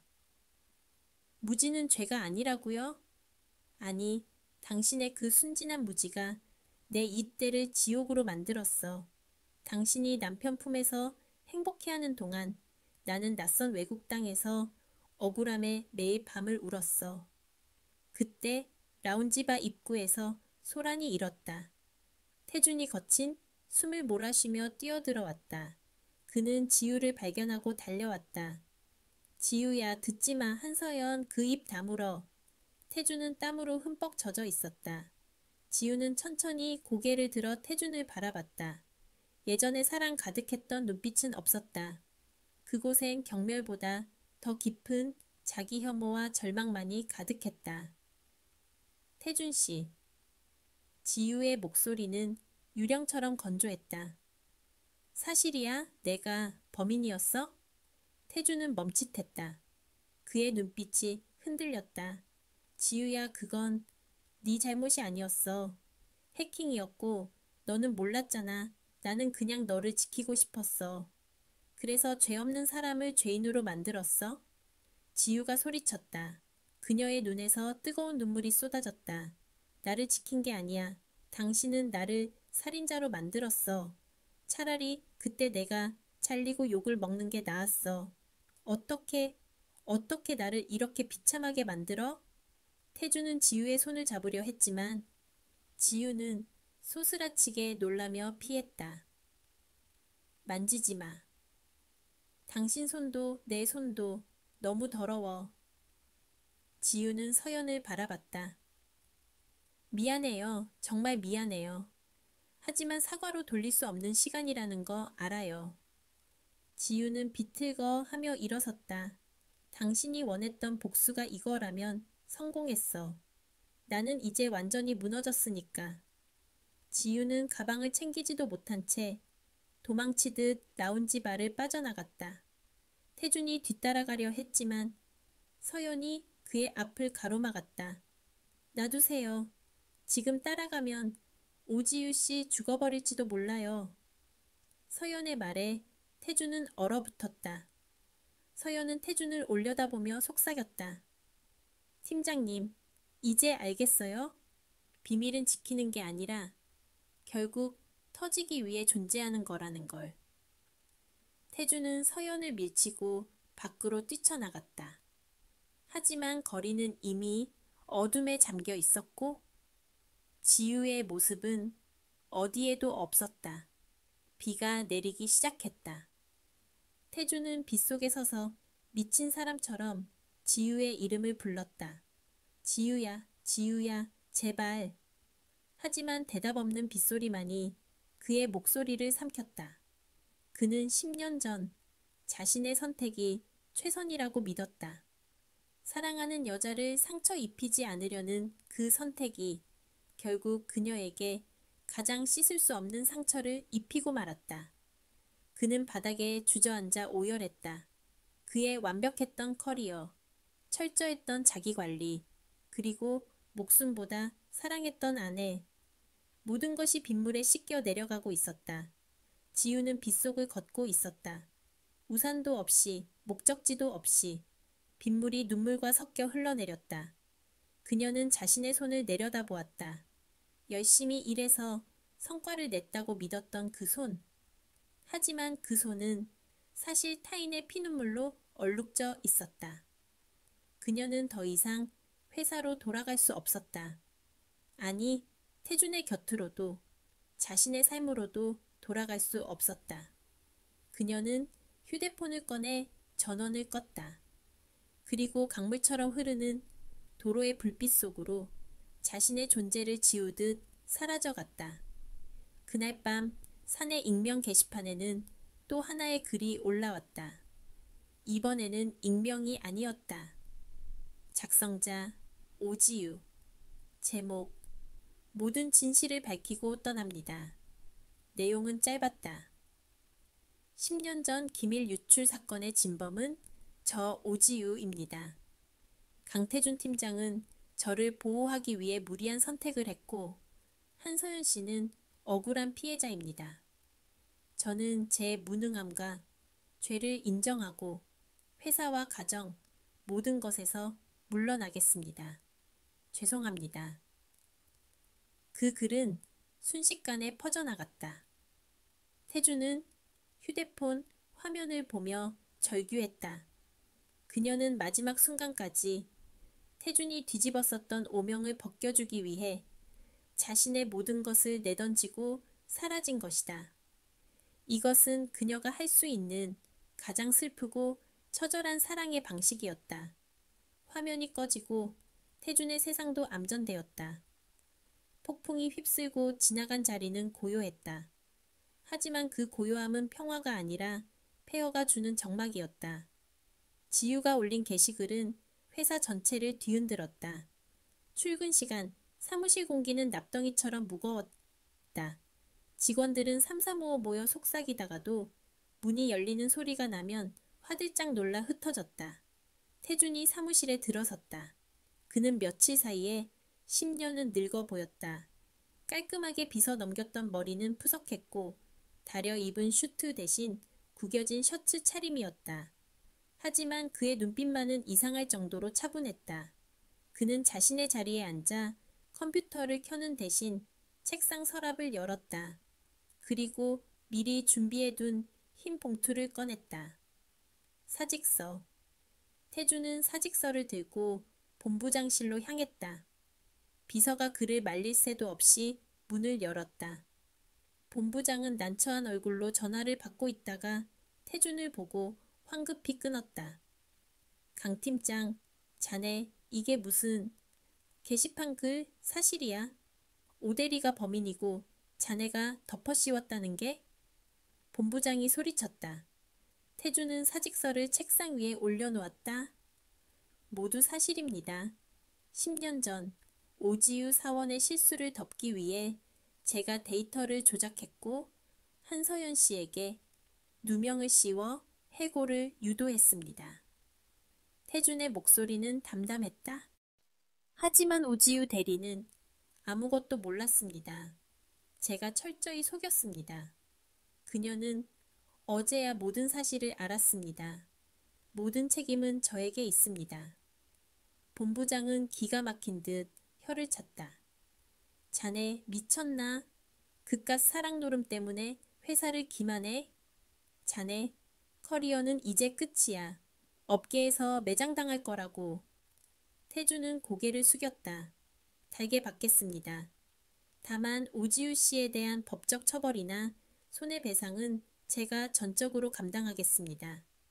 그녀를 더 이상 괴롭히지 말아주십시오. 태주는 90도로 허리 숙여 인사하고 돌아섰다. 그의 등 뒤로 본부장의 고함이 쏟아졌지만 태준에게는 아무 소리도 들리지 않았다. 본부장실을 나온 태준은 복도에서 서연과 마주쳤다. 서연은 팔짱을 낀 채 벽에 기대어 있었다. 그녀의 표정은 승리감보다는 묘한 허탈감에 가까웠다. 사직서 냈어요?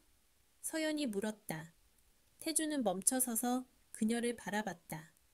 그래, 네가 원하던 대로. 오지유 씨는요, 찾았어요? 서연의 질문에 태준의 얼굴이 일그러졌다. 아니, 아직. 서연은 한숨을 쉬었다. 참 바보 같은 여자네요. 내가 원한 건 당신의 파멸이었지. 그 여자의 희생이 아니었는데 마지막까지 당신을 감싸겠다고 자기 인생을 던지다니. 태주는 씁쓸하게 웃었다. 그게 지우야. 나보다 훨씬 강하고 올바른 사람이지. 내가 그걸 너무 늦게 알았어. 태주는 서연에게 한 발짝 다가갔다. 서연은 움찔하며 경계했다. 하지만 태주는 고개를 숙였다. 미안하다 한서연, 10년 전 너에게 씻을 수 없는 상처를 줬어. 내 인생을 망가뜨린 건 나야. 지우가 아니라 나를 미워해라. 평생 속죄하며 살게. 서연은 멍하니 태준을 바라봤다. 그녀가 상상했던 복수의 끝은 태준이 무릎 꿇고 비는 것이었다. 하지만 막상 그 사과를 듣자 가슴 한구석이 뻥 뚫린 듯 시려왔다. 사과하지 마요. 이제 와서 착한 척하는 거 역겨우니까. 서연은 돌아섰다. 하지만 그녀의 걸음걸이는 더 이상 당당하지 않았다. 그녀는 알았다. 태준을 무너뜨렸지만 자신의 잃어버린 10년은 돌아오지 않는다는 것을. 그리고 지우가 보여준 그 무모한 희생이 자신의 복수를 초라하게 만들었다는 것을. 태준은 짐을 챙겨 회사를 나왔다. 로비를 걸어 나오는 그의 발걸음은 무거웠지만 동시에 홀가분했다. 10년 동안 입고 있던 갑옷을 벗어던진 기분이었다. 하지만 그 해방감은 곧 지독한 상실감으로 바뀌었다. 그는 갈 곳이 없었다. 집은 텅 비어 있었고 지우는 없었다. 그는 차에 시동을 걸었지만 핸들을 잡은 손이 떨렸다. 지우야, 어디 있는 거니? 그는 미친 듯이 차를 몰기 시작했다. 지우가 갈 만한 곳을 모두 뒤졌다. 처가댁, 친구들의 집, 자주 가던 카페. 하지만 그 어디에도 지우의 흔적은 없었다. 지우의 부모님은 태준을 보자마자 멱살을 잡고 울분을 토했다. 자네가 우리 딸한테 무슨 짓을 한 건가? 착한 애가 왜 범죄자 취급을 받고 사라져?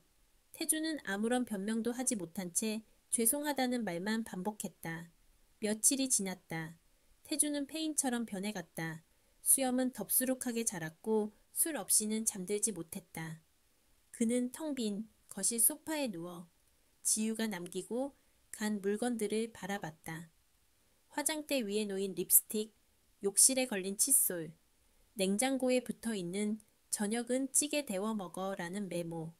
그 사소한 흔적들이 칼날이 되어 그를 찔렀다. 그는 자신이 지우를 사랑한 방식이 얼마나 폭력적이었는지 깨달았다. 보호라는 명분 아래 그녀의 눈과 귀를 가리고 그녀 스스로 성장할 기회조차 뺏어버린 것이다. 보고 싶다, 지유야. 태주는 지유의 베개를 끌어안고 오열했다. 그때 그의 머릿속에 번개처럼 스치는 기억이 있었다. 10년 전 신혼여행지였던 작은 바닷가 마을, 그곳에서 지유가 했던 말이 떠올랐다. 태준 씨, 만약 우리가 세상 모든 사람에게 비난받고 숨을 곳이 없어지면 우리 여기로 도망오자. 여기는 파도 소리가 너무 커서 세상의 욕설도 다 묻힐 것 같아. 태준은 벌떡 일어났다. 그곳일지도 모른다. 아니, 그곳이어야만 했다. 그는 옷을 챙겨 입을 새도 없이 차 키를 집어들었다. 서울에서 4시간 거리. 그는 밤새 차를 달렸다. 어둠을 뚫고 달리는 그의 눈빛에 다시 생기가 돌기 시작했다. 그것은 잃어버린 사랑을 찾으려는 간절함이었다. 같은 시각 남쪽 끝자락의 작은 바닷가 마을. 낡은 민박집 방 한 구석에 지유가 웅크리고 앉아 있었다. 창밖으로 파도 소리가 끊임없이 들려왔다. 그녀는 며칠 동안 밥도 거의 먹지 못한 채 멍하니 바다만 바라보고 있었다. 그녀는 이곳에서 자신의 이름을 버렸다. 더 이상 대기업 대리 오지유도 강태준의 아내도 아니었다. 그저 죄책감에 짓눌린 한 명의 인간일 뿐이었다. 그녀는 낮에는 근처 식당에서 설거지 아르바이트를 했다. 차가운 물에 손을 담그고 그릇을 닦을 때마다 그녀는 속으로 되뇌었다. 이게 내 죗값이야. 이렇게라도 씻어내야 해. 식당 주인 할머니는 말없이 일만 하는 그녀를 안쓰럽게 여겼지만 지유는 누구에게도 곁을 주지 않았다. 그날 밤 지유는 민박집 앞 방파제에 앉아 있었다. 밤바다는 검고 깊었다.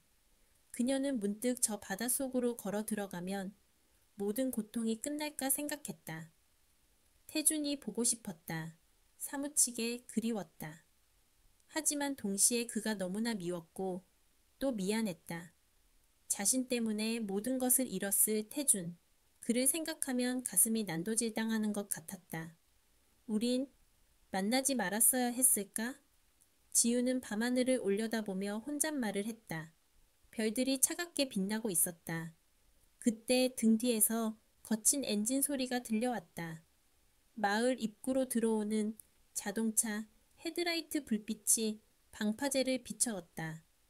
지우는 반사적으로 고개를 돌렸다. 익숙한 차였다. 심장이 덜컥 내려앉았다. 차 문이 열리고 한 남자가 비틀거리며 내렸다. 멀리서도 알 수 있었다. 태준이었다. 지우는 숨이 턱 막혀왔다. 도망치고 싶었지만 발이 땅에 붙은 듯 움직이지 않았다. 태준은 방파제 끝에 앉아있는 작은 실루엣을 발견했다. 바람에 날리는 긴 머리카락, 작게 떨리는 어깨, 지유였다. 태준은 그녀의 이름을 부르려 했지만 목소리가 나오지 않았다. 대신 그는 천천히, 아주 천천히 그녀를 향해 걸어갔다. 한 걸음 내디딜 때마다 심장이 터질 것 같았다. 파도 소리 사이로 그의 발자국 소리가 들려왔다. 지유는 고개를 숙였다. 눈물이 바닥으로 뚝뚝 떨어졌다. 마침내 태준이 그녀의 뒤에 멈춰섰다. 두 사람 사이에는 1미터의 거리, 그리고 10년의 세월이 흐르고 있었다. 태준이 떨리는 목소리로 입을 열었다. 찾아왔다. 오지유. 그 목소리에는 원망도 분노도 없었다. 오직 깊은 안도와 슬픔만이 담겨 있었다. 지유는 차마 뒤돌아보지 못한 채 어깨를 들썩였다. 태주는 무릎을 꿇고 앉아 그녀의 굽은 등을 바라보았다. 손을 뻗으면 닿을 거리였지만 그는 감히 그녀를 만질 수 없었다. 그는 그저 그녀의 곁에 묵묵히 무릎 꿇고 앉아 그녀의 울음소리가 파도 소리에 섞여 잦아들기를 기다렸다. 세상의 끝, 두 사람은 가장 초라한 모습으로 다시 마주했다. 하지만 역설적이게도 그 순간 그들은 그 어느 때보다 서로에게 진실했다. 돌아가. 지유가 먼저 입을 열었다. 목소리는 파도 소리에 묻혀 작게 들렸지만 그 안에 담긴 거절의 의사는 분명했다. 나 여기서 벌 받는 중이야. 당신까지 여기 있으면 내가 너무 비참하잖아. 태주는 그녀의 말에 아랑곳하지 않고 그녀 옆으로 다가가 앉았다. 차가운 방파제에 돌바닥의 냉기가 엉덩이를 타고 올라왔지만 그는 꿈쩍도 하지 않았다. 벌은 같이 받는 거야, 부부잖아. 태준이 담담하게 말했다. 10년 전 그 선택을 한 건 나였어. 네가 아니라. 그러니까 진짜 죄인은 나야. 네가 여기 있다면 나도 여기 있어야 해. 지우는 고개를 저으며 울먹였다. 당신 인생 망쳤잖아, 내가. 팀장 자리도 명예도 다 날아갔어. 나 때문에 당신이 쌓아올린 모든 게 무너졌다고. 그녀는 태준의 가슴을 주먹으로 쳤다. 힘없는 주먹질이었다. 태준은 그녀의 손을 잡아 자신의 가슴에 갖다 대었다. 아니, 무너진 건 가짜들이야. 내가 쌓아올린 건 모래성이었어. 파도 한 번이면 쓸려나갈 거짓말들. 그는 지우의 눈을 똑바로 바라보았다. 지우야, 나 회사 그만뒀어. 사표 내고 왔어. 이제 나는 강 팀장도 아니고 철병남도 아니야. 그냥 빈털터리 강태준이야. 지우는 숨을 멈췄다. 정말로 그가 모든 것을 버렸다는 사실이 믿기지 않았다. 미쳤어. 정말 미쳤어. 그녀는 흐느꼈다. 태주는 그녀를 조심스럽게 끌어안았다. 이번에는 지우도 그를 밀어내지 않았다. 그의 품에서는 익숙한 냄새가 났다. 10년 동안 맡아왔던 그러나 최근에는 맡을 수 없었던 남편의 냄새. 그 온기가 다짜 지우의 긴장이 탁 풀리며 억눌러 왔던 울음이 터져 나왔다. 그녀는 아이처럼 엉엉 울었다. 태주는 말없이 그녀의 등을 토닥였다. 미안하다. 너를 믿지 못해서. 네가 그 일을 감당하지 못할 거라고. 내가 지켜줘야만 한다고 오만하게 생각해서 미안해. 그게 너를 병들게 하는 줄도 모르고. 태준의 목소리도 물기에 젖어 있었다. 두 사람은 밤바다 앞에서 서로를 부둥켜 안고 한참을 울었다. 세상의 비난도 회사의 소문도 서연의 복수도 이 순간만큼은 아무런 의미가 없었다. 오직 두 사람의 천만이 유일한 진실이었다. 밤이 깊어지자 태주는 지우를 데리고 민박집으로 돌아왔다. 좁고 허름한 방이었다. 태주는 방 안을 둘러보며 가슴이 아려왔다. 화려한 아파트에서 살던 아내가 이런 곳에서 혼자 죄책감과 싸우고 있었던 것이다. 지우는 부끄러운 듯 고개를 숙였다. 누추하지. 갈 데가 없어서. 태주는 고개를 저으며 그녀를 자리에 앉혔다. 그리고 그녀의 손을 잡았다. 거칠어진 손. 식당 설거지로 인해 손가락 끝이 갈라지고 터져 있었다. 태주는 그 손을 자신의 뺨에 비볐다. 아팠겠다. 많이 아팠겠다. 지우는 손을 빼려 했지만 태주는 놓아주지 않았다. 그는 가방에서 연고를 꺼냈다. 오는 길에 약국에서 산 것이었다. 그는 지우의 손가락 하나하나에 정성스럽게 연고를 발랐다. 그의 손길은 10년 전 프로포즈 반지를 끼워줄 때보다 더 조심스럽고 경건했다. 지우야, 우리 처음부터 다시 시작하자. 태준이 말했다. 아무것도 없는 바닥에서 거짓말 하나도 없이. 그때는 내가 너를 지키는 보호자가 아니라 그냥 내 남편으로 옆에 있을게. 지우는 눈물을 글썽이며 고개를 끄덕였다. 나 용서받을 수 있을까? 서연 씨한테, 그리고 당신한테. 용서는 남한테 받는 게 아니야. 우리가 스스로를 용서해야지. 그리고 서연 씨에게는 평생 갚아나가야지. 그게 돈이든 마음이든. 태주는 지우를 눕히고 이불을 덮어주었다. 그날 밤 두 사람은 좁은 방에서 서로의 숨소리를 들으며 잠들었다. 악몽은 꾸지 않았다.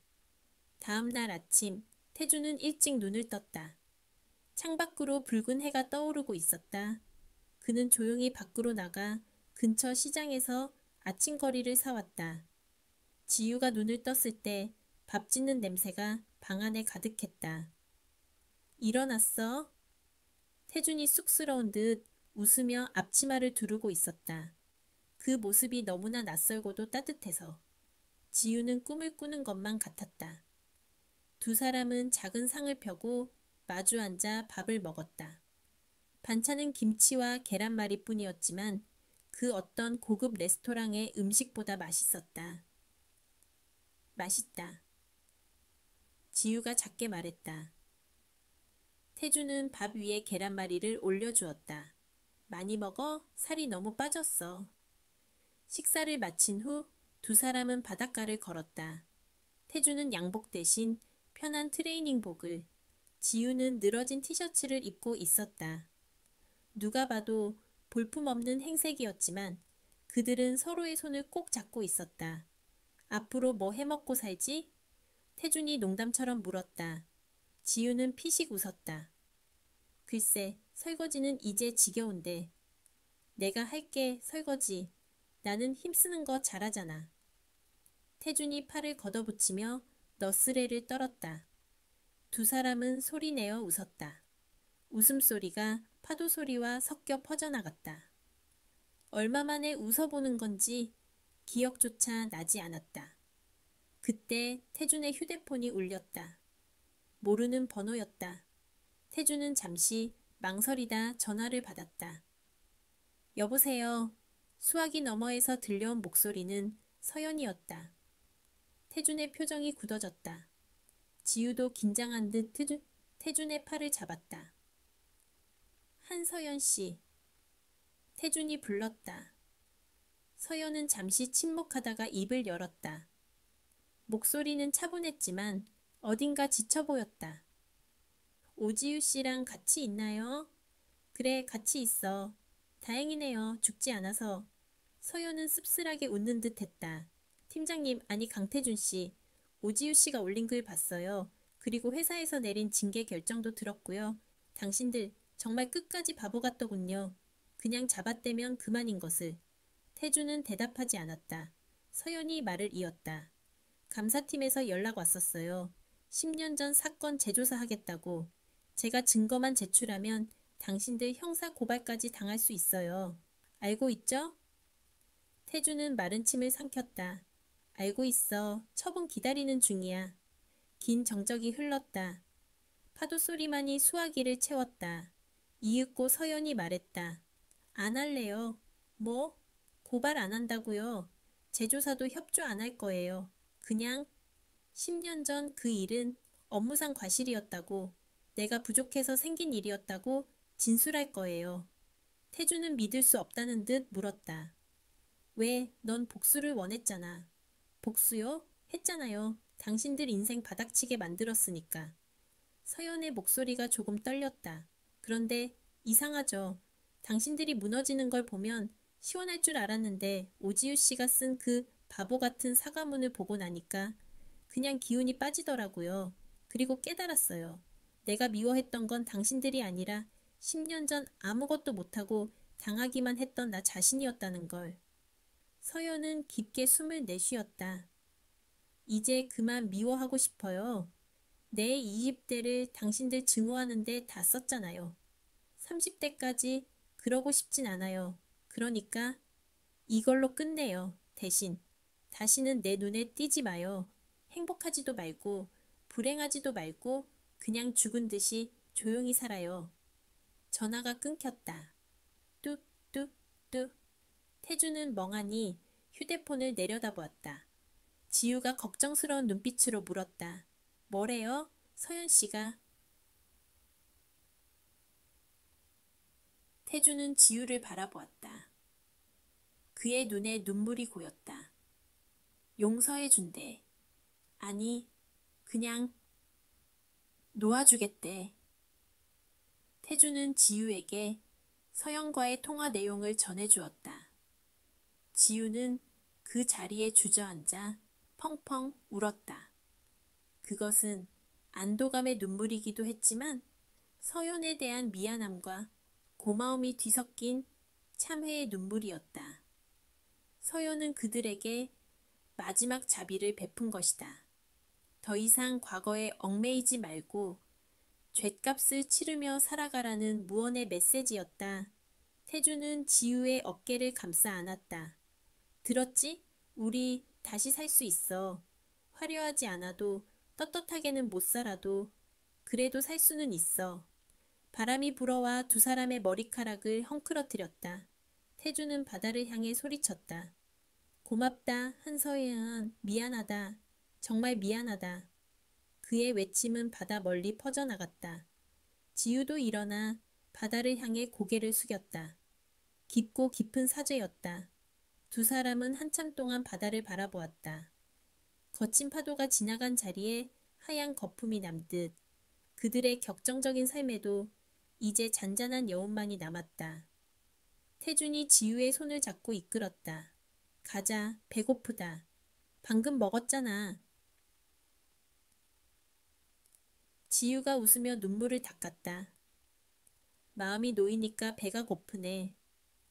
태준이 씩 웃었다. 그 웃음은 10년 전 그들이 처음 사랑에 빠졌을 때 보여주었던 그 순수한 소년의 미소와 닮아 있었다. 그들은 민박집으로 돌아오는 길에 작은 부동산 앞에 멈춰섰다. 유리창에 붙은 작은 가게 임대 전단지를 태준이 유심히 보았다. 지우야, 나 커피 내리는 거 좀 배우면 잘할 것 같지 않아? 지우가 어이없다는 듯 그를 쳐다봤다. 당신 믹스커피 물 조절도 못하잖아. 배우면 되지. 너는 마케팅 잘하니까 홍보하고 나는 커피 내리고 철벽 카페 어때? 이름이 그게 뭐야. 손님 다 도망가겠네. 두 사람은 투닥거리며 길을 걸었다. 그들의 뒷모습은 더 이상 화려한 도시의 엘리트 부부가 아니었다. 그저 세상의 풍파를 함께 견뎌낸 조금은 초라하지만 단단한 동지이자 연인이었다. 그들의 그림자가 길게 늘어졌다. 그림자 속에는 더 이상 비밀이 숨겨져 있지 않았다. 오직 서로를 의지하는 두 사람의 모습만이 투명하게 비치고 있었다. 1년이라는 시간이 흘렀다. 남해의 작은 바닷가 마을, 계절은 다시 여름으로 돌아와 있었다. 해안도로 끝자락에 위치한 작은 카페, 공명, 공밍은 아침부터 고소한 원두 냄새로 가득했다. 가게 이름은 서로의 마음이 울린다는 뜻으로 지우가 지은 것이었다. 어서 오세요. 문이 열리자마자 태준의 우렁찬 목소리가 카페를 채웠다.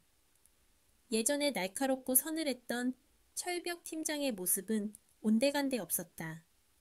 그는 헐렁한 린넨 셔츠에 앞치마를 두르고 이마에는 땀방울이 송골송골 맺힌 채 환하게 웃고 있었다. 카운터를 지키던 지우가 그를 보며 피식 웃었다. 사장님, 목소리가 너무 커요. 손님들 놀라시겠어요. 지우는 능숙하게 주문을 받았다. 그녀의 얼굴은 화장기 없이 수수했지만 그 어느 때보다 생기가 넘쳤다.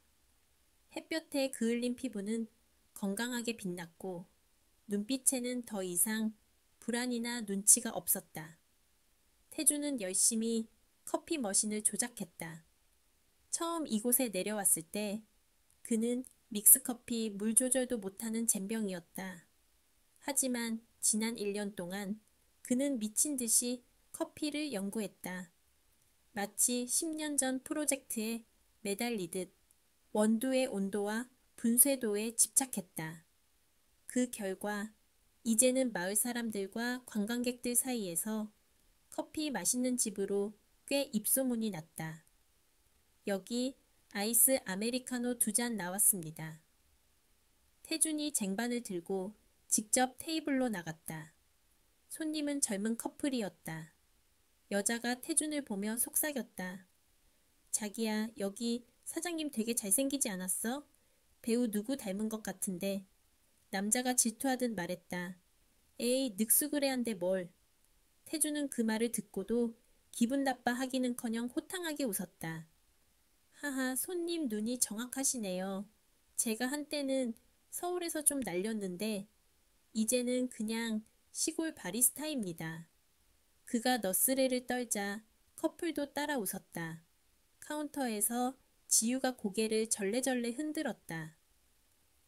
정말 뻔뻔해졌다니까. 하지만 그녀의 입계는 미소가 떠나지 않았다. 점심시간이 지나고 손님이 뜸해질 무렵 우체부 아저씨가 들어왔다. 강 사장 등기 왔어. 서울에서 왔네. 태주는 손을 닦고 봉투를 받아들었다. 발신인은 없었다. 하지만 봉투의 글씨체를 보는 순간 태준과 지우는 동시에 숨을 멈췄다. 서연이었다. 태주는 떨리는 손으로 봉투를 뜯었다. 안에는 얇은 책 한 권과 짧은 카드가 들어 있었다. 책의 제목은 실패가 나를 키웠다.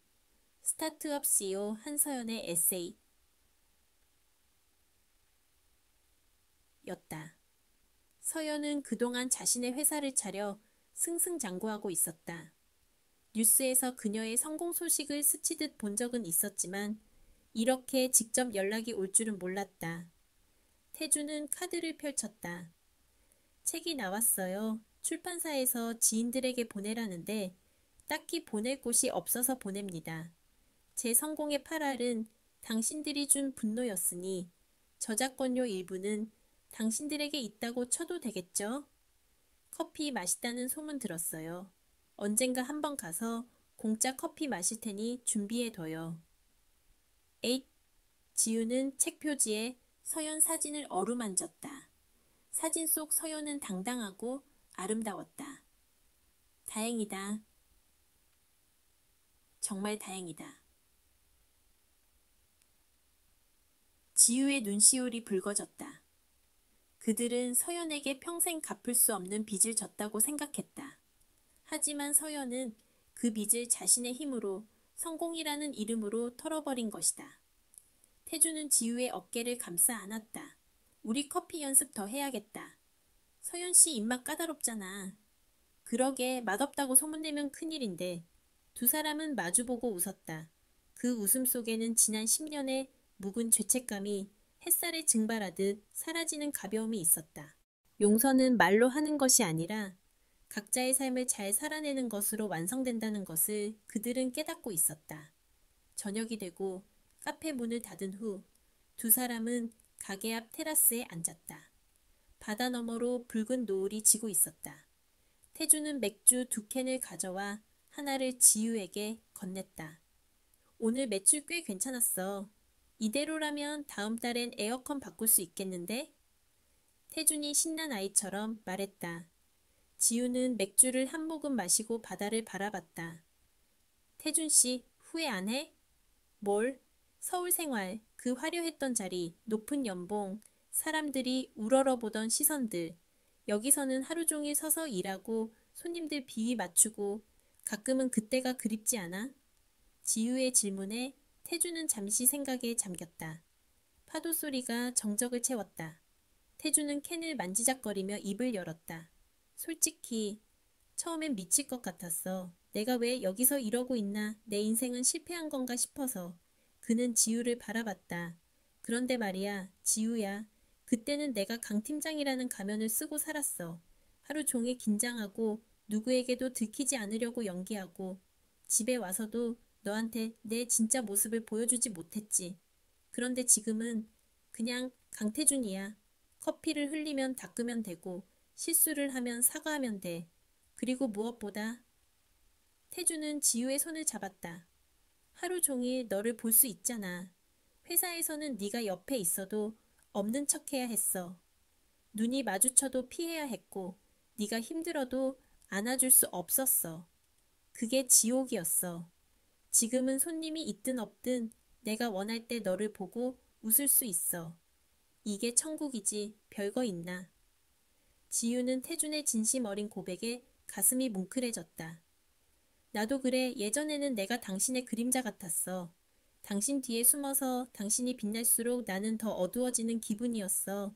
하지만 지금은 우리는 파트너잖아. 같이 커피를 만들고 같이 가게를 운영하고 나는 이제 그림자가 아니라 그냥 오지유야. 지우는 태준의 어깨에 머리를 기댔다. 고마워, 태준 씨. 나를 다시 찾게 해줘서. 아니야, 내가 고맙지. 나를 사람 만들어줘서. 두 사람은 서로의 온기를 느끼며 노을이 완전히 사라질 때까지 앉아 있었다. 그때 마을 이장님이 지나가다 그들을 불렀다. 어이, 강 사장. 내일 마을 잔치 있는 거 알지? 부부 동반으로 꼭 와야 해. 태준이 벌떡 일어나 대답했다. 아유, 물론이죠. 저희가 제일 먼저 가서 돕겠습니다. 그래, 그래. 역시 인꼬 부부야. 보기 좋아. 이장님이 허허 웃으며 지나갔다. 부부 동반. 인꼬 부부. 예전 같았으면 심장이 덜컥 내려앉았을 단어들이었다. 비밀이 들통날까봐 전전긍긍했을 말들. 하지만 지금은 그 단어들이 세상에서 가장 듣기 좋은 칭찬처럼 들렸다. 태주는 자리에 앉으며 지유에게 물었다. 들었어? 우리 보고 인꼬 부부래. 그러게, 옛날엔 상상도 못할 일인데. 지유가 웃었다. 태주는 갑자기 주머니를 뒤적거렸다. 그리고 작은 상자를 하나 꺼냈다. 지유야. 지유가 놀란 눈으로 그를 쳐다봤다. 이게 뭐야? 태주는 상자를 열었다. 그 안에는 소박한 은반지 2개가 들어있었다. 우리 결혼반지 서울에서 팔았잖아. 합의금 마련하느라. 태준이 멋쩍게 웃었다. 이거 비싼 건 아니야. 읍내시장에서 산 건데. 그래도 우리 다시 시작하는 기념으로. 태준은 지유의 손을 잡고 반지를 끼워주었다. 투박한 은반지가 지유의 거친 손가락에 부드럽게 들어갔다. 지유는 눈물을 글썽이며 자신의 반지를 태준의 손가락에 끼워주었다. 10년 전에는 다이아몬드 반지였는데 그때는 너무 무거웠어. 반짝거릴수록 불안했지. 지유가 반지를 어루만지며 말했다. 그런데 이 반지는 참 가볍고 따뜻하다. 내 손에 딱 맞아. 태주는 지유의 손등에 키스했다. 사랑한다, 오지유. 이번에는 비밀 같은 거 없이 세상 모든 사람한테 다 들리게 사랑할게. 나도 사랑해, 강태준. 대놓고 아주 뻔뻔하게. 다음날 아침 카페 공명의 문이 활짝 열렸다. 태준과 지유는 커플 앞치마를 메고 가게 앞에 섰다. 햇살이 눈부시게 쏟아졌다. 지나가던 관광객들이 그들을 보며 수군거렸다. 저기 봐. 사장님 부부인가 봐. 되게 잘 어울린다. 분위기 진짜 좋다. 영화 속 한 장면 같아.